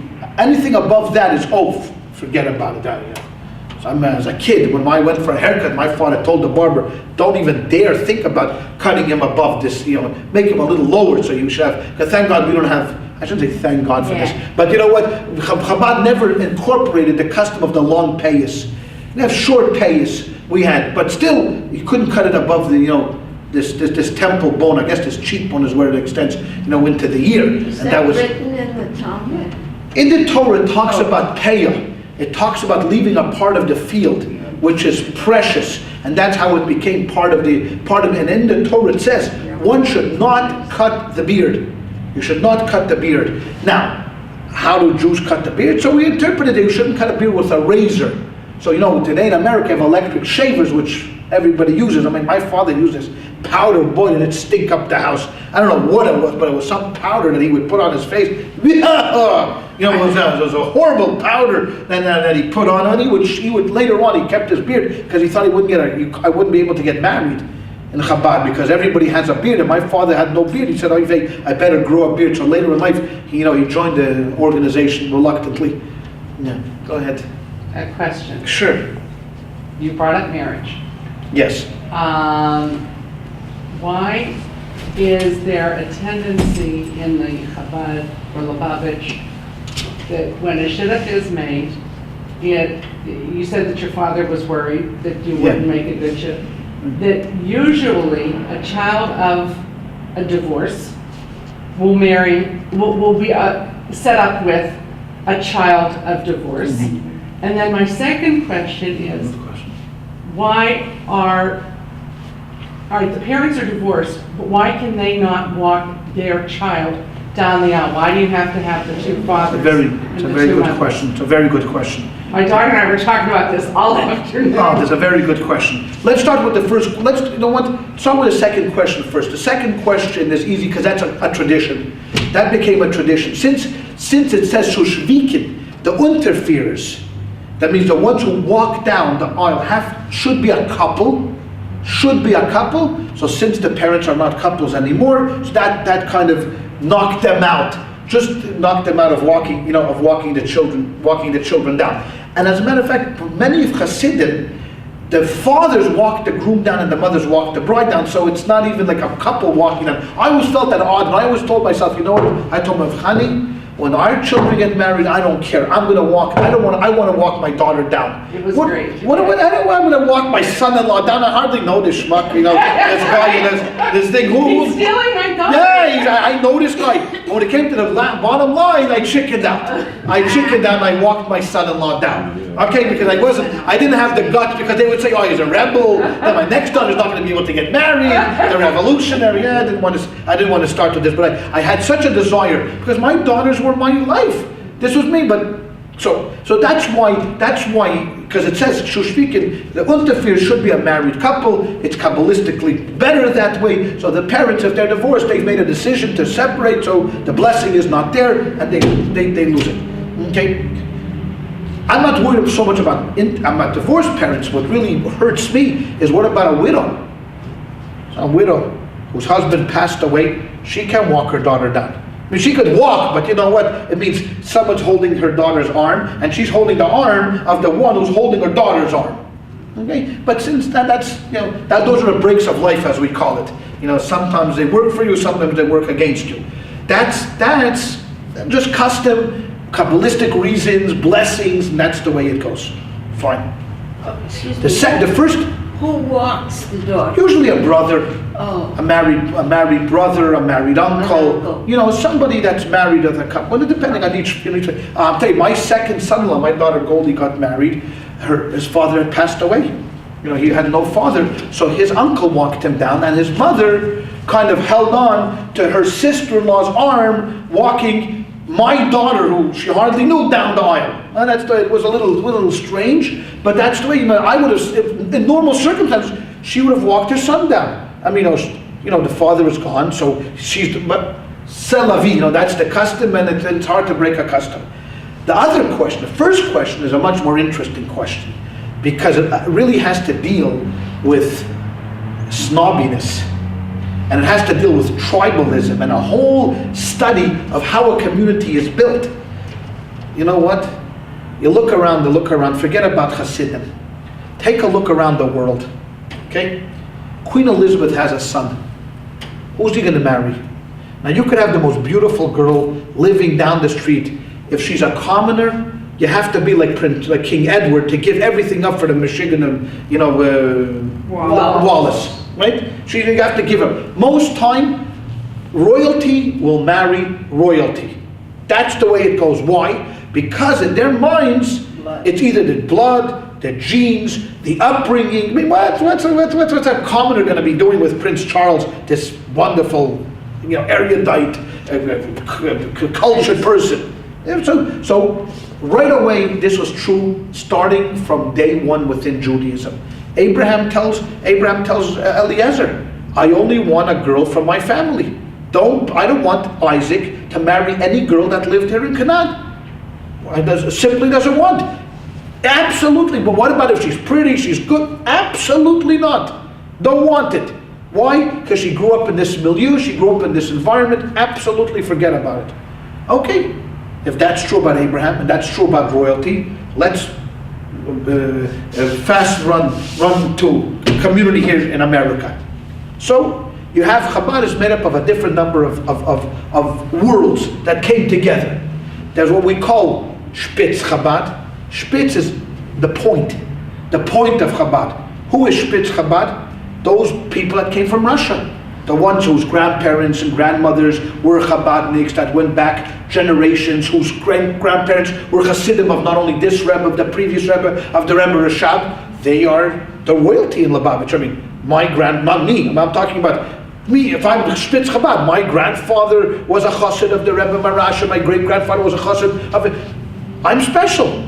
I am Spitz. I mean, I am been here. I'm not a Johnny-come-lately. So that's one set of group. Then came a whole bunch of Polish guys, like my father and other Polish people that joined Chabad. We're kind of more Johnny-come-lately guys, but we're still Hasidim, and we're still part of the group. Hard to break into the Spitz Chabad group, but at least we're part of the general Chabad. Then the outer layer goes people that are just Americans, American joiner-uppers to Chabad, religious. Then Baal Teshuvos, then people who became Orthodox joined into Chabad. So in Chabad itself, there's no hierarchy that I could say. There's an underwritten law, but generally, if someone from a Spitz Chabad family, someone from these, old moneyed families, not money, but I said old families from Chabad, who are they going to look for? for a shidduch, they're going to look from somebody that they came from the same background. Okay, same Russian background or whatever it is. In case the Polish guys broke in, they'll take the Polish guys. But it's a kind of snobbiness that permeates a community, and that's how basically shidduchim are done. So you know what? So one family will call up and they'll say, hey, you want Perelmuter? Like, Perelmuter? Well, not just something. Who's Perelmuter? It's a Polish guy. Don't. Forget about it. And that's an unwritten rule. No one ever says anything like this. No one's ever going to admit that something like that, because we're all one happy family. Chabad, all for one and one for all. There are three musketeers, and if you're Chabad, you're Chabad. But in reality, that's the way it works. I mean, listen, a cousin of a Rebbe is going to be a higher up on the pecking order than a guy that just came into the community from Des Moines, Iowa, that fell off the turnip truck, in Crown Heights. That's the way it works. Now. Go ahead. Now, you add on a different dimension. So, you have now a family that's divorced. Now, in America, who cares? Who cares in the United States? I mean, 50% of all marriages are going to end up in divorce. But still, in the Orthodox community, it's still stigmatized. It still says, no good. You should have worked it out. Why are you selfish? And you can't break that, and it's hard to break that kind of a mentality, that if you're divorced, you're stigmatized as being, well, you should have worked it out for the kids, you should have done this, you should have that, but you decided to make a divorce. Okay, you make a divorce, fine. We're not going to tell you, okay, the Torah says you could get divorced, fine. But now, what you've done in the social ladder, you've dropped. Just like if you follow college football, you lose one game, and next thing you know, you're sitting already 15 positions out of where you were yesterday. But I lost just one game. No vet to get back, no actually to lose one game. So you're out. The same thing is true about divorced families. Now, there are shadchanim, there are matchmakers in Crown Heights that make matches. They say, okay, would you like to go here? You would like to do this? Fine. One matchmaker I speak to, he says, the number one criteria that he looks for is how the parents get along. Doesn't care how much money they have, he doesn't care what status they are, he doesn't care who they are. He wants to know how the parents get along. If the parents get along, then he knows those children were brought up in a milieu, an environment that says that if I have a disagreement with somebody else, we discuss, we negotiate, we communicate. It's a family that talks together. No. If he sees a family where he knows, he hears rumors that the parents are not getting along, he's kind of shies away. Because why? Because what do the children learn? Either the father is a screamer, the mother is a screamer. That's how they settle arguments. So a potential groom is going to go with my daughter. There's going to be an argument in the family. What's he going to do? He's going to remember what his father did. He's going to shout. He's going to scream. Now that doesn't mean for everybody. Of course, everybody's different. And you got a divorced family. So what does a kid learn from a divorced family? I'm not sure I buy into this, but he divorces that. This is the way you have to settle resolutions. You either walk out, or you dissolve the family, or all of that stuff. So all of this comes into play when it comes as far as a shidduch. So a guy comes to me and says, you know what, you have a daughter, and I have a potential son, but the thing is, his parents are divorced. Now, in all reality, I should just look at the boy. Say, what is the boy like? Forget about what the parents is. But that plays a big part in a small little community. When you look at the big, broader picture of America, it means nothing. I mean, who cares? The children meet in college, parents are divorced, step-parents are involved. It's one happy family. But in a small little community where everybody knows when the other person took out his laundry to clear, it makes a huge difference in the hierarchy, and that's what it is. But as time goes on and more divorces unfortunately start to become more and more common, all of this will also fall away. But right now it's very hard to penetrate. And it's like, if someone would come to me and say, you know what, I have this wonderful Satmar boy, he is great and he is kind and he's a scholar, I would say it's not for my daughter. I would say, why? Because their upbringing was so different.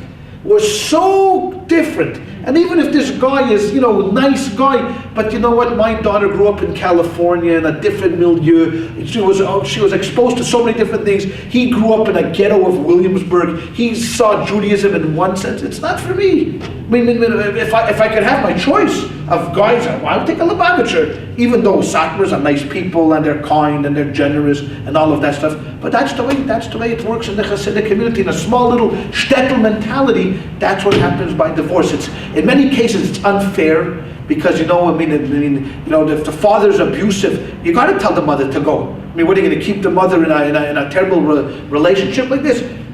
But that is definitely gonna. It's not. I wouldn't say it's a deal killer, but it's certainly not a deal enhancer. That's for sure. And then I think it's partial snobbery. Because in any community there's going to be a number of people who are snobs that only want their kind, just like money. Just like money likes money. I mean, you know what? I mean, that's the way it goes. In our community in Lubavitch, everybody knows who has money and everybody knows who is wealthier. Now, it's not necessary. I mean, there are cross economic bases, but still, generally, money's going to go to money. I mean, you have money, I have money, money sticks to money. Is it fair? To me, it makes more sense that a guy with money should take a poor girl. At least she'll benefit from the money. But that's not the way it works in the world. What works in the world is, and in American society, it's the same way. Not so much money sticks to money, but rich people like hanging around rich people. You know, rich people like hanging around poor people, unless they're sick, cruel people that just like to make fun of everybody. Invite your friends out to dinner and show them like, hey, I can pay for dinner. But most times, rich people like hanging around with rich people. Bill Gates hangs around Warren Buffett. Doesn't hang around. Abba Perelmuter doesn't call me up. Hey, you want to be the fourth in our they play bridge games.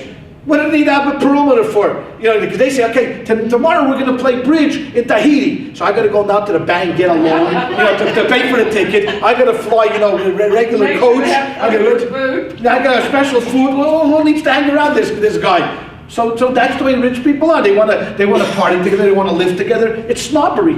As much as we in America we wanted to overthrow the British sense of this, but we're still snobs.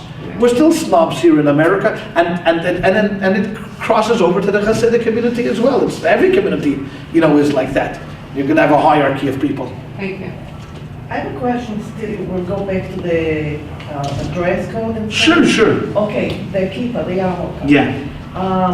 When I was in Israel a couple of years ago, I met my cousin who goes without the kippah, but Right. he is observant and Yes. everything, Yes. and he goes by Kabbalah. And he keeps telling me, according to Kabbalah, and also what happened before, Jews were not supposed to cover their heads.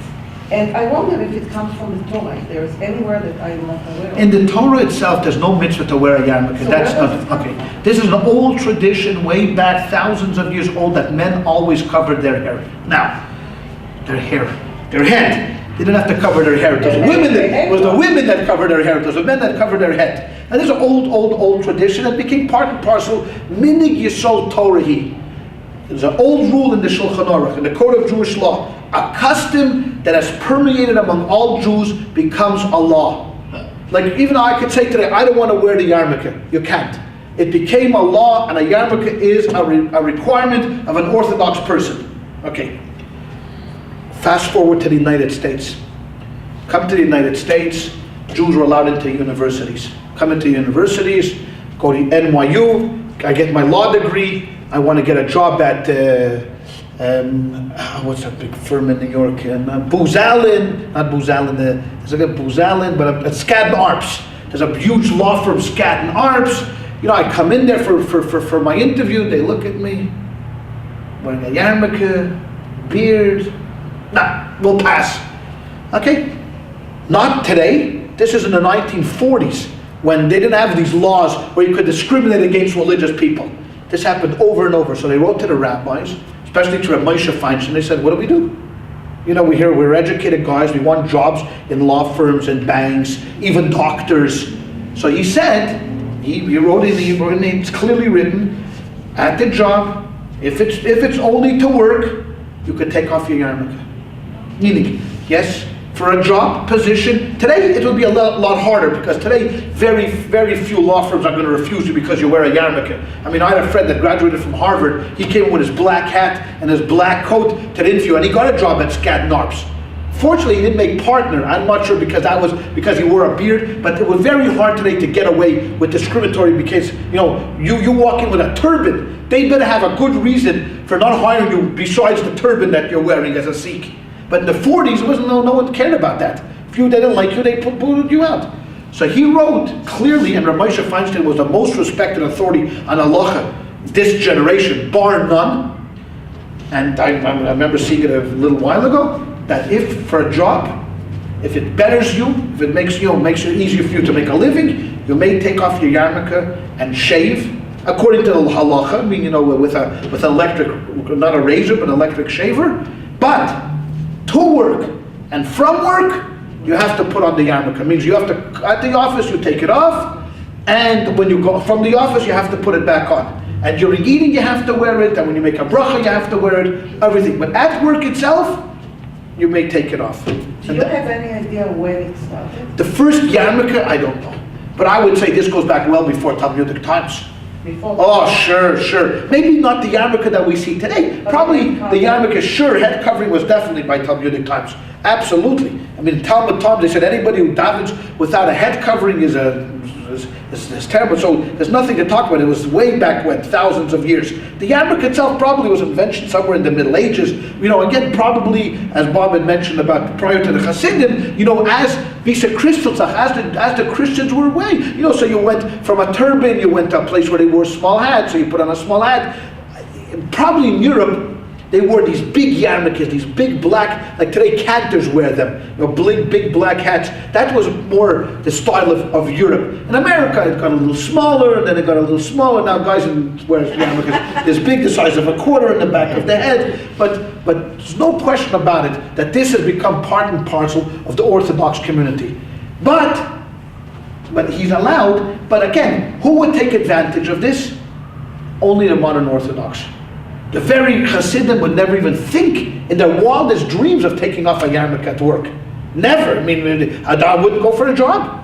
I'm not going to work at Skadden Arps. If that's what I have to give in, I have to sacrifice my yarmulke to work for these goyim, forget about it. That was the attitude of Hasidim. So I'm not going to definitely, I mean, it's not even a chance, because no Hasidim were going to college in those days. It's not even an issue of going out there. But if you were in college and you needed a job in medical school, a doctor, lawyer, accountant, any profession that needed it, they allowed it. But today it would be much harder.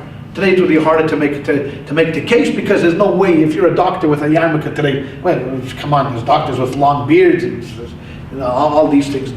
Dr. Fried, I mean, they can't get longer than that, his beard, doesn't it? What? Tversky? A what? Tversky. Oh, Dr. Tversky's nothing even to talk about. I mean, the Tversky brothers have broken. I mean, they raised the bar so high, it's impossible for anybody not to do it. Because both now I think it was Abraham Tversky now became dean of Hofstra Law School. He's now the dean of Hofstra Law School. I remember when in Boston, it was an interesting. He came to Boston as a visiting professor. This is a family, the Tverskys. Many have heard of the brother.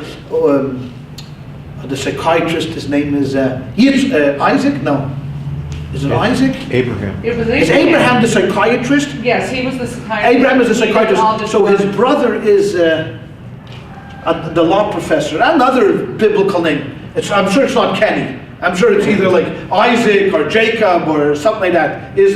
So he was in Boston in the visiting professor at BU, and I asked him to come speak for the students. He comes into the room. Students are looking at him. This guy looked like he walked out of 19th century shtetl. Came with a long black coat with a strimal. And everybody was expecting him to speak a Yiddish like my father spoke English. But the next said, this guy put down an English was nothing to talk about. He blew everybody away. And the same thing was true with Abraham Tversky. And Abraham Tversky walked into a room and he began to open up his mouth. They said, what the? It just didn't make sense. That this guy that looked so old shtetlish with his whole garb was so profound and deep and erudite and eloquent. and brilliant. I mean, it's just unbelievable. So so today it's a mishmash. Today companies are very, very, very careful to play, because of religion, to play around with it. But that was basically the rules of the yarmulke. Because someone who says you don't have to wear a yarmulke is wrong. It's completely wrong. I mean, Kabbalah. I mean, what the Rizal writes in Kabbalah in Kabbalah about a head covering. I mean, this is he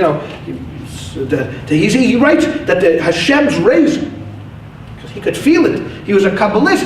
Hashem's rays are resting on your head. How could you stand with an open head? You have to have a head covering. And those days they wore in Svas. They wore like a turbans wrapped around 10 times around your head. In the days of the Arizal back in the 16th century. So they were always head coverings, both for men and for women. Women, especially, I mean, their hair have always been covered. Again, for thousands of years. Now we talked about a lot of different things tonight. Any questions? No questions? Come on. I have a joke. Go. Okay, joke is good. First a question, then a joke.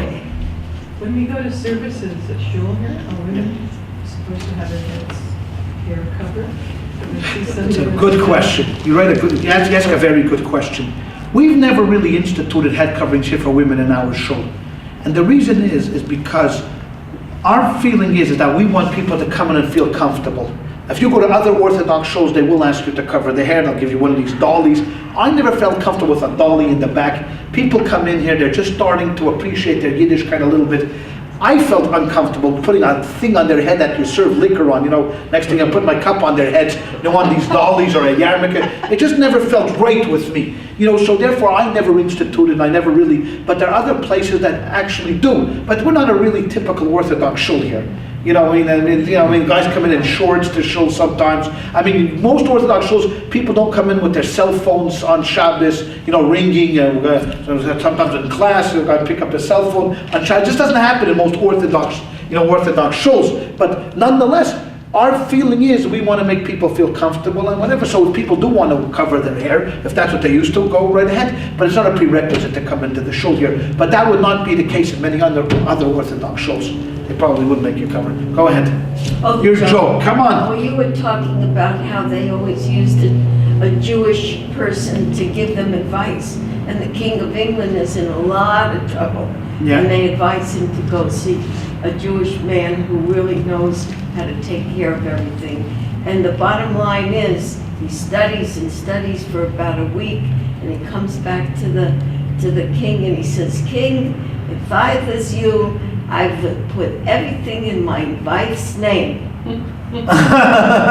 That was that? That's all. Because you know what? That reminds me of another joke. So a guy comes into shul. So the Rabbi goes over to him and says, "Sir, we'd like to give you an aliyah. What's your name?" He says, "Sarah Bat Leah." So the guy says, "Sarah Bat Leah." But I said, "What's your name?" He says, "Sarah Bat Leah." But Sarah Bat Leah is a woman's name. Sarah, the daughter of Leah. He says, "What kind of a name is that?" Well, 3 years ago I was in a lot of financial difficulty, and my accountant told me to put everything in my wife's name. So that's it. So my name is now Sarah Bat Leah, and everything is in my wife's name. But going back to your question of Shatchanis, you see, today, what one of the things we're lacking is a real good shatchan, a real good matchmaker. There are some, but it was like in the olden days, matchmakers really, like even Tevye, the milkman, you remember the matchmaker, make me a match. Those people really worked hard for their money. There was a story that was written, I think, either by Sholem Aleichem or by Yud Lamed Peretz that goes, he comes, the matchmaker sitting there and he's thinking, and he goes over to the butcher, because butchers in the old days made good money. They were maybe not the greatest scholar, but they were wealthy people. He goes over to Meir the butcher and says, "Meir, I have a shidduch for your daughter Rachel." "Oh, not Rachel. Who is it?" He said, "Let me tell you. Wealthy, good looking, fine family. There's only one problem."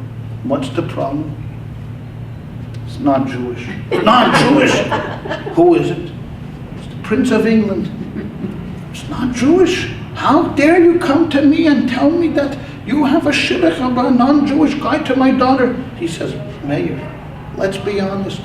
Your daughter is 30 years old. We live in a small shtetl. She's not exactly a looker either.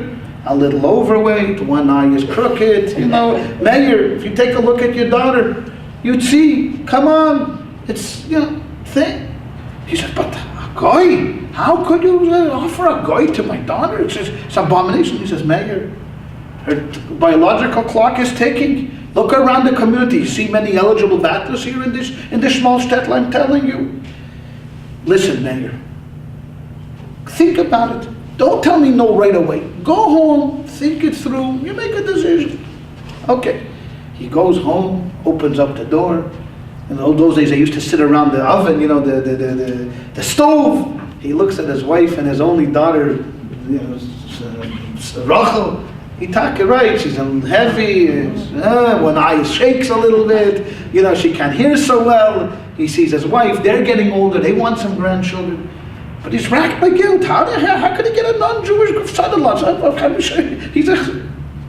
So all night he's twisting and turning. What should he do? What should he do? He doesn't know when he's twisting and turning. In the morning he makes a decision. Finished. He goes running for the shadchan. He finds him in the mikveh. He tells the shadchan, listen, I was up all night thinking about this. I agree. I know it's crazy, but the Prince of England, rich, even though but are you right? I looked at my daughter Rachel. I agree. The shadchan gets dressed. Excited, he runs outside, he sits down on the stoop, says, now all I got to do is convince the Queen of England. He's halfway there. He's halfway there to making the shidduch. Now that was a real shadchan. See, those were the days that was a shadchan. To marry a Rothschild to a Rothschild, who needs that? They don't need a shadchan. Anybody can make an introduction. But to be a real shadchan, you got to take two separate entities and bring them together. That's a real salesman. That's a real salesman. That was. I have a question about Isaac. Abraham wanted Isaac to have a wife, and they went to his family. That's right. In those days, you could marry a cousin. Oh, sure, you can marry a cousin today too. Oh. Judaism allows cousins to be married. Not first though. Yeah, first cousins. Really? First cousins couldn't be married. It's not encouraged, but first cousins could be married. Sure, first cousins. It's not exactly the smartest thing to do. Genetics probably it's not so good. But I know a number of first cousins that married. It's not healthy, but there's no prohibition from the Torah. There's absolutely no prohibition from the Torah. And he wasn't marrying his first cousin anyway. I mean, he was marrying. Okay, so Nachor had a son, Besuel had a daughter. So this was really marrying his first cousin once removed. Right. He married his first cousin once removed. But there's no. Well, wait a second. Jacob married two sisters, so if you can marry two sisters, you could certainly marry a cousin. Well, no, that's different. And he married his cousin too, Jacob. Jacob married two sisters who were his first cousins. He was better. He was better than his father Isaac. Isaac married his first cousin once removed because she was one generation lower. Jacob married Rachel. Jacob had a mother, Rivka, was his first cousin. Jacob had a mother, Rivka. Rivka had a brother, Laban. Laban had two daughters, Rachel and Leah. He married his first cousins. But those days, the mixing of marriage, it was married. Everybody was marrying each other. I mean, who would marry two sisters? Can't marry two sisters. It's forbidden from the Torah to marry two sisters. You can't marry two sisters. We learned about it in the Makkos. That if you marry if you're on the Talmud class, we learned if you're married to one sister and you have relations with the other sister, you get flogged. Right? They give you lashes. The Sanhedrin would give you lashes because you had relations with another sister. Yet Jacob married two sisters. I mean, before the Torah was given, the rules and regulations were a lot different than they were, today. But today, the prohibition is, of course, marrying close relatives within your immediate family. Obviously, daughter, mother, and grandmother, all of those, aunt. But besides that, cousins you could marry. But sometimes they say if you marry relatives, either the children will grow up, if they take good genes, they'll either grow up to be great geniuses, or God forbid, I know a family that lost two children, and it's horrible. But love is love, right? And when the heart speaks, it's hard to talk to the head because they love each other, and the Torah allows. Does the Torah have like humor in it? Like one section in there where Moses has arms up in the battle where Joshua was killing the Amaleks. And the quotation there is something like, and Joshua put the Milik's, he discomforted them with the edge of the sword. Right. Is that supposed to be taken as a No. statement? That's supposed to be taken literally. That he took the sword and he, Discovered. he killed them. Yeah, but other places it says, he slew them, and Yeah. here he No, uses that's- an understatement. That's why there's something Yeah. read into that. No. There's no humor in the Bible. Even though the Bible is the funniest book in the Torah, I mean, the Bible is the funniest book in literature, because there's a lot of humor that you could make out of the Bible, because all of these characters are, funny, I believe. I mean, they're strange people, but actually it's written very serious. It's written in a very, very serious way, but I think I'm one that you have to find humor in the Bible. I mean, it's got to be humorous, otherwise the story itself is so unbelievable. And and these people are so flawed, and that, Adam and Eve, I mean, that first 2 chapters are just whack. I mean, and this is where we come from. This is the pride that we come from. These people, that Adam and Eve and the 2 sons, one kills their brother, they have relations with who knows who to get other, the whole thing. So I think you have to take everything with a grain of salt, like Lot's wife. Okay, you see, there's humor in the Bible. There's humor in the Bible. Okay.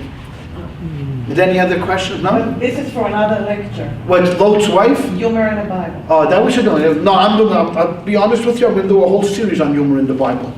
Because I think people today are too uptight, when it comes to religion. Especially the Christians. They're very, very too uptight, too serious. And when you're too serious about religion, you lose the whole beauty of religion. Religion is supposed to make you happier, not more disoriented or more psychotic. And if you worry about all of the little details and all of what it is, I think you have to have humor in your life. If you don't have humor in your life, you could forget about it. It's not worth living as far as I'm concerned. You have to be able to laugh at yourself. You have to be able to laugh at God. You have to be able to laugh at the Bible. You have to be able to laugh, because you know what, in life, at the end of the day, you want to live a good life, and you want your neighbors to live a good life. And if everybody takes their things very seriously, no one is going to be able to live a good life. So we just have to calm down, ratchet down the noise a little bit. Everybody should take it easy. You can make fun of Jesus without being disrespectful. You can make fun of Moses without being disrespectful. But once people get into this mode of, look what's happening now in the Muslim world. This is all part and parcel, because they don't know how to take it easy. You got to relax, and all that stuff. And that's... You were talking about the forward and how the immigrants assimilated in. I remember hearing, I'm from a small suburb back east, and I remember hearing my buddy's friends talking about how they learned how to use a handkerchief and how they learned how to use silverware, because the forward rose. Because when you're coming from a shtetl, you don't have this. You don't know. Absolutely. And it's like with the child. Who's going to teach your child manners? Who's going? Absolutely. And they didn't have anybody else to teach them. So that was the forward's job. Oh, absolutely. In Yiddish. I mean, you know what? When we talked before, you had brought up a good point about in Boston, the discrimination. When the Jews from Eastern Europe started to emigrate to New York, there was a great amount of hostility to the Jews of Eastern Europe from the established Jewish community, because who was living in New York? The German Jews. The New York Times were established by a German Jewish family. The Schulzberger, the Oxes, they owned the New York Times. Now, the last thing they needed in New York was to have these people like you're mentioning, that don't know how to use a handkerchief, that don't know about America, that don't know about a culture, that don't know diddly about what it means. So they were ashamed of them. And for a long time, they kept them down in the Lower East Side. They told the banks, don't lend money to Jews if they want to move uptown. They keep them down over there. There's a book that I have now in the house. Part of the thing that I'm going to read one day is the story of New York Jews in the 1800s and 1900s, and how the Jews of Eastern Europe were kept down in the Lower East Side because of these lobes and these big families that were very powerful bankers, and they were Germans. So Germans always were snobs. I mean, forget about it. I mean, they always felt that the Yakis are on top of the pecking order of any Jewish community. The Deutschen are the numbers. They were sophisticated, educated, cultured. They appreciated a Beethoven. They knew what it was. What did a Polish Jew know? Didn't know nothing. Diddly. All he knew was a piece of the Talmud. He didn't know anything. Just like you mentioned before. And that they were ashamed of them. They were ashamed of these Jews. You're talking about books. I have a book at home. I'm from a town called Munhall, a suburb of Pittsburgh. And there's a Jewish Historical Society affiliated with Heinz Hall, which is part of the University of Pittsburgh. That's how I know Rabbi Torsky. And it gives you a picture of the Jewish communities surrounding the city of Pittsburgh. Not Pittsburgh itself, because that's one of the Nora, McKeesport, and it was fascinating, and I'm reading it, and I'm starting to cry because I'm seeing names of people that I knew. And it was just how they really came to this country with nothing. Nothing. And became so successful, not only in a financial way, but as menschkeit. Yeah. And it's... My wife tells a story about her grandmother who came to this country with a tag around her neck. And That's you right. When you come into New York, you can't speak English, and Right. you have to find someone who can read the tag and knows where to send you and stuff like that. That's what it is. I mean, it's That's not called easy. It That's was called very, tough. very, very, very hard. We very, put our children at 13 on their own. No. No. Can you imagine sending your children to Russia, Yeah. put them on a boat, and say, go to Russia, I wouldn't let and them take the have a bus good with day, and send money. You drive them to the valley, you don't let them take... Of course, you're kidding. Wait, so I have another question. You're kidding? Yeah. Okay, my students are asking, and I really, I was not sure I would know the answer. When the first Jews came to America, and they started establishing synagogues. Mhm. A synagogue, in my mind, would be a place where you have a Sefer Torah. Sure. Where did they get the Sefer They got, I mean, the first Jews that came to America, it's interesting, the first Jews that came to America came from Brazil. Right. 23 So Jews they were booted brought with up. them? Sure, they brought with them. They And brought with them a others- Sefer others- Torah, and then others came across and brought with them. No, but the And other synagogues. there were no synagogues.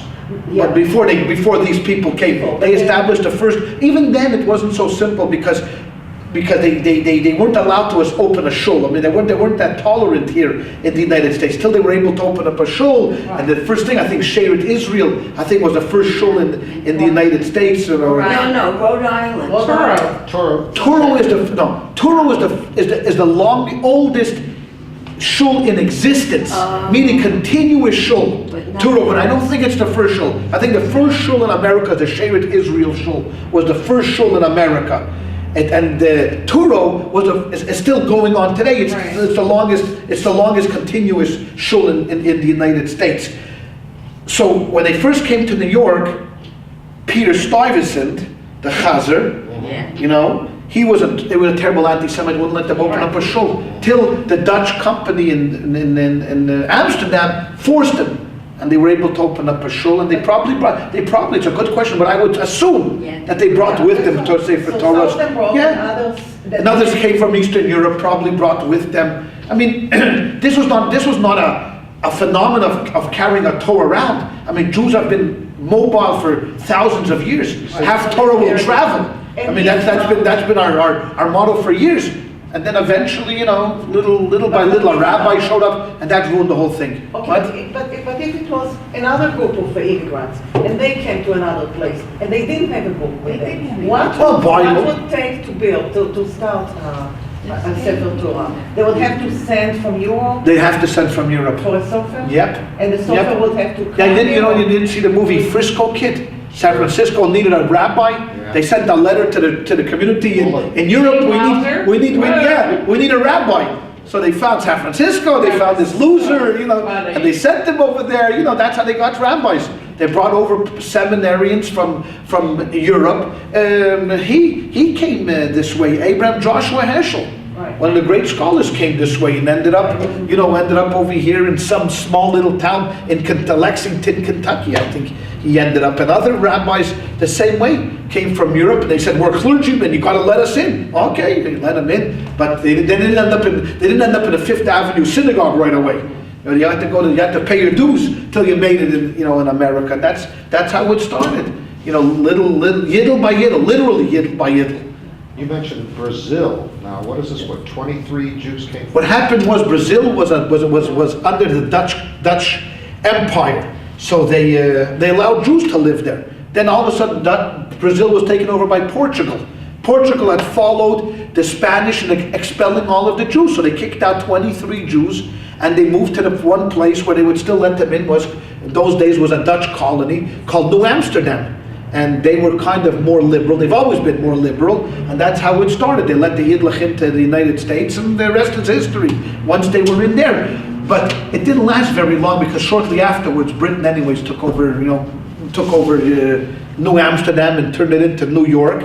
And then the joke is on Peter Stuyvesant, who today is turning over in his grave. Let him come back to New York now and see what's going on in New Amsterdam. The big genius that he was, but all of that stuff. But that's how the Jewish community got going over here. I think during the revolution, probably in the 1770s, there were maybe 1,000 Jews living here in the United States. Maybe 1,500, not more. Well, I thought 2,500. Maybe 2,500, but it wasn't a huge amount. It wasn't a huge population. But of course, we pride ourselves on Chaim Solomon was the financier of the war. I think they probably would have won the war without Chaim Solomon. But no. But of course, we're going to say, nah, never. He lent the money. He did everything for Washington. All of that stuff. But we would talk about with Dr. Weiner, went to see an exhibit. I saw part of the exhibit in New York about 350 years. It's open now. If your students are interested, it's at the Skirball Museum. We're going as a group, to see it. What? Was that Dr. Weiner? Yeah, he's still here. Oh. He just changed seats. He likes that perspective. So they had Chaim Solomon's ketubah. Oh, they have it now. Really? I saw it in New York, but I'm not sure. Do they have it at this exhibit? so. They have his ketubah. It's unbelievable. It's unbelievable. It's a whole exhibit. It's called 350 Years of Jewish Life in America Really? from Okay. the Library of Congress. So, Yeah. I mean, there are documents there that have never been seen outside of scholars who go into the library. I mean, it's a phenomenal exhibit. Everybody should see It's got it. video. Take the kids. You should take the kids to see it because it's unbelievable. It's unbelievable. I went in the summertime. I had an opportunity. Me and Chani went down to the Jewish Historical Society in New York. There's a museum there. Have you been there to this? There's about four. Oh my God! If you're into history, I could have spent 3 days there. They had an exhibit on the Talmud, the earliest Talmuds. Oh. What an exhibit! And just the standard displays. Chaim Solomon's ketubah. I mean, letters from a Confederate soldier, a Union soldier to his mother. How him and his brother are celebrating Pesach. And we got some matzah. They were somewhere in the south. They got matzah from here, and they got wine from there, and this and that. They were, I think, about 8,000 Jewish soldiers in the Civil War. Many of them fought the side of the Confederacy. Wasn't always on the side of the Union. And the letter, and he writes matzah, not M-A-T-Z-O-H, but he writes the whole letter in English. When he comes to matzah, he writes Mem Tzadik Hey, the Hebrew, and Moror, and how he got it. And even though we can't keep our life as Orthodox Jews because it's the wars, but don't worry, we haven't eaten any bread. This is a letter from 1860s to a guy's mother either in New York or somewhere around there. I'm reading it. It's like it takes your breath away. Takes your breath away. We were on a Caribbean cruise, and one of our stops was Curacao. Oh, Curacao has the museum. yes. And you go to the cemetery and you see Mendoza. I mean, all these Hispanic things. But in the museum itself, they had Haggadahs from all over the world. They had the Sundix chair for a circumcision, and they still have the shul, and a lot of people from New York will come down, and the South will come down and have their bar mitzvahs there. Still has sand on the floor. It was remarkable. It's unbelievable. In Curacao. Curacao. Oh, yeah. It's an old community. It's not far from the ship. You could be. Oh, the ship docks, and you can just take a cab. We walked there. Yeah, it was just. I was down here. I never realized this. Was it last year? One time, me and my wife were down in San Diego for a couple of days. And where's it? An Old Town? In Old Town, there's a shul. Yeah. And then it's preserved, right? I mean, it's and it was open, we went in there, it was pretty. Did you know when they, I don't know if you were here, living here at the time, where they had the exhibit of the lost, of the treasures of the lost tribe where Hitler had taken everything and stored it during the Second Yeah. World War? Okay, and then they had all these treasures. And a Jewish fellow arranged for it to be shown Amazing. here in the United States. No. The Los Angeles Museum of Art said there was not enough interest in That's the right. city of Los Angeles to Right. exhibit it. But down in San Diego, They did, they had it. and you could get in with the timed ticket. No, it's- But the Los Angeles Museum was not doing it, there wasn't enough. It's unbelievable. So we had It's to unbelievable. San Diego. Oh, what was lost in Eastern Europe, I mean, forget about it. What was lost there? Well, they showed pictures of all the things that the Nazis collected, Sefer Torahs. Sure, this is what he said. He wanted to make Judaism into a museum. That there would be no Jews left, will just show that once upon a time there was these people that lived. That's what Hitler's dream was. When I was in Lexington, there was a dentist there by the name of Dr. Brandis, and he told me that he fought in World War II, and he fought with Patton's army coming up, through Italy, and they fight the war, and they come to this small little town somewhere, and whether it was, I don't know, Poland or wherever they were stationed over there, and they go into this barn, and they open up the barn, and he said there's literally thousands and thousands of Jewish books.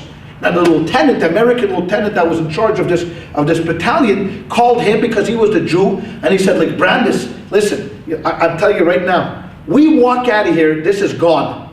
The Poles are going to burn this down. No one's going to keep this. So this belongs to you. Take whatever. The guy's a 19, 20-year-old kid, from the United States. He's looking at this library that's probably worth today, who knows how much, what was in there. So he took a few of the books and he stuffed it in his knapsack, but that was it. And then he left. Who knows what happened to that? Libraries in Europe, it was incredible what was going on.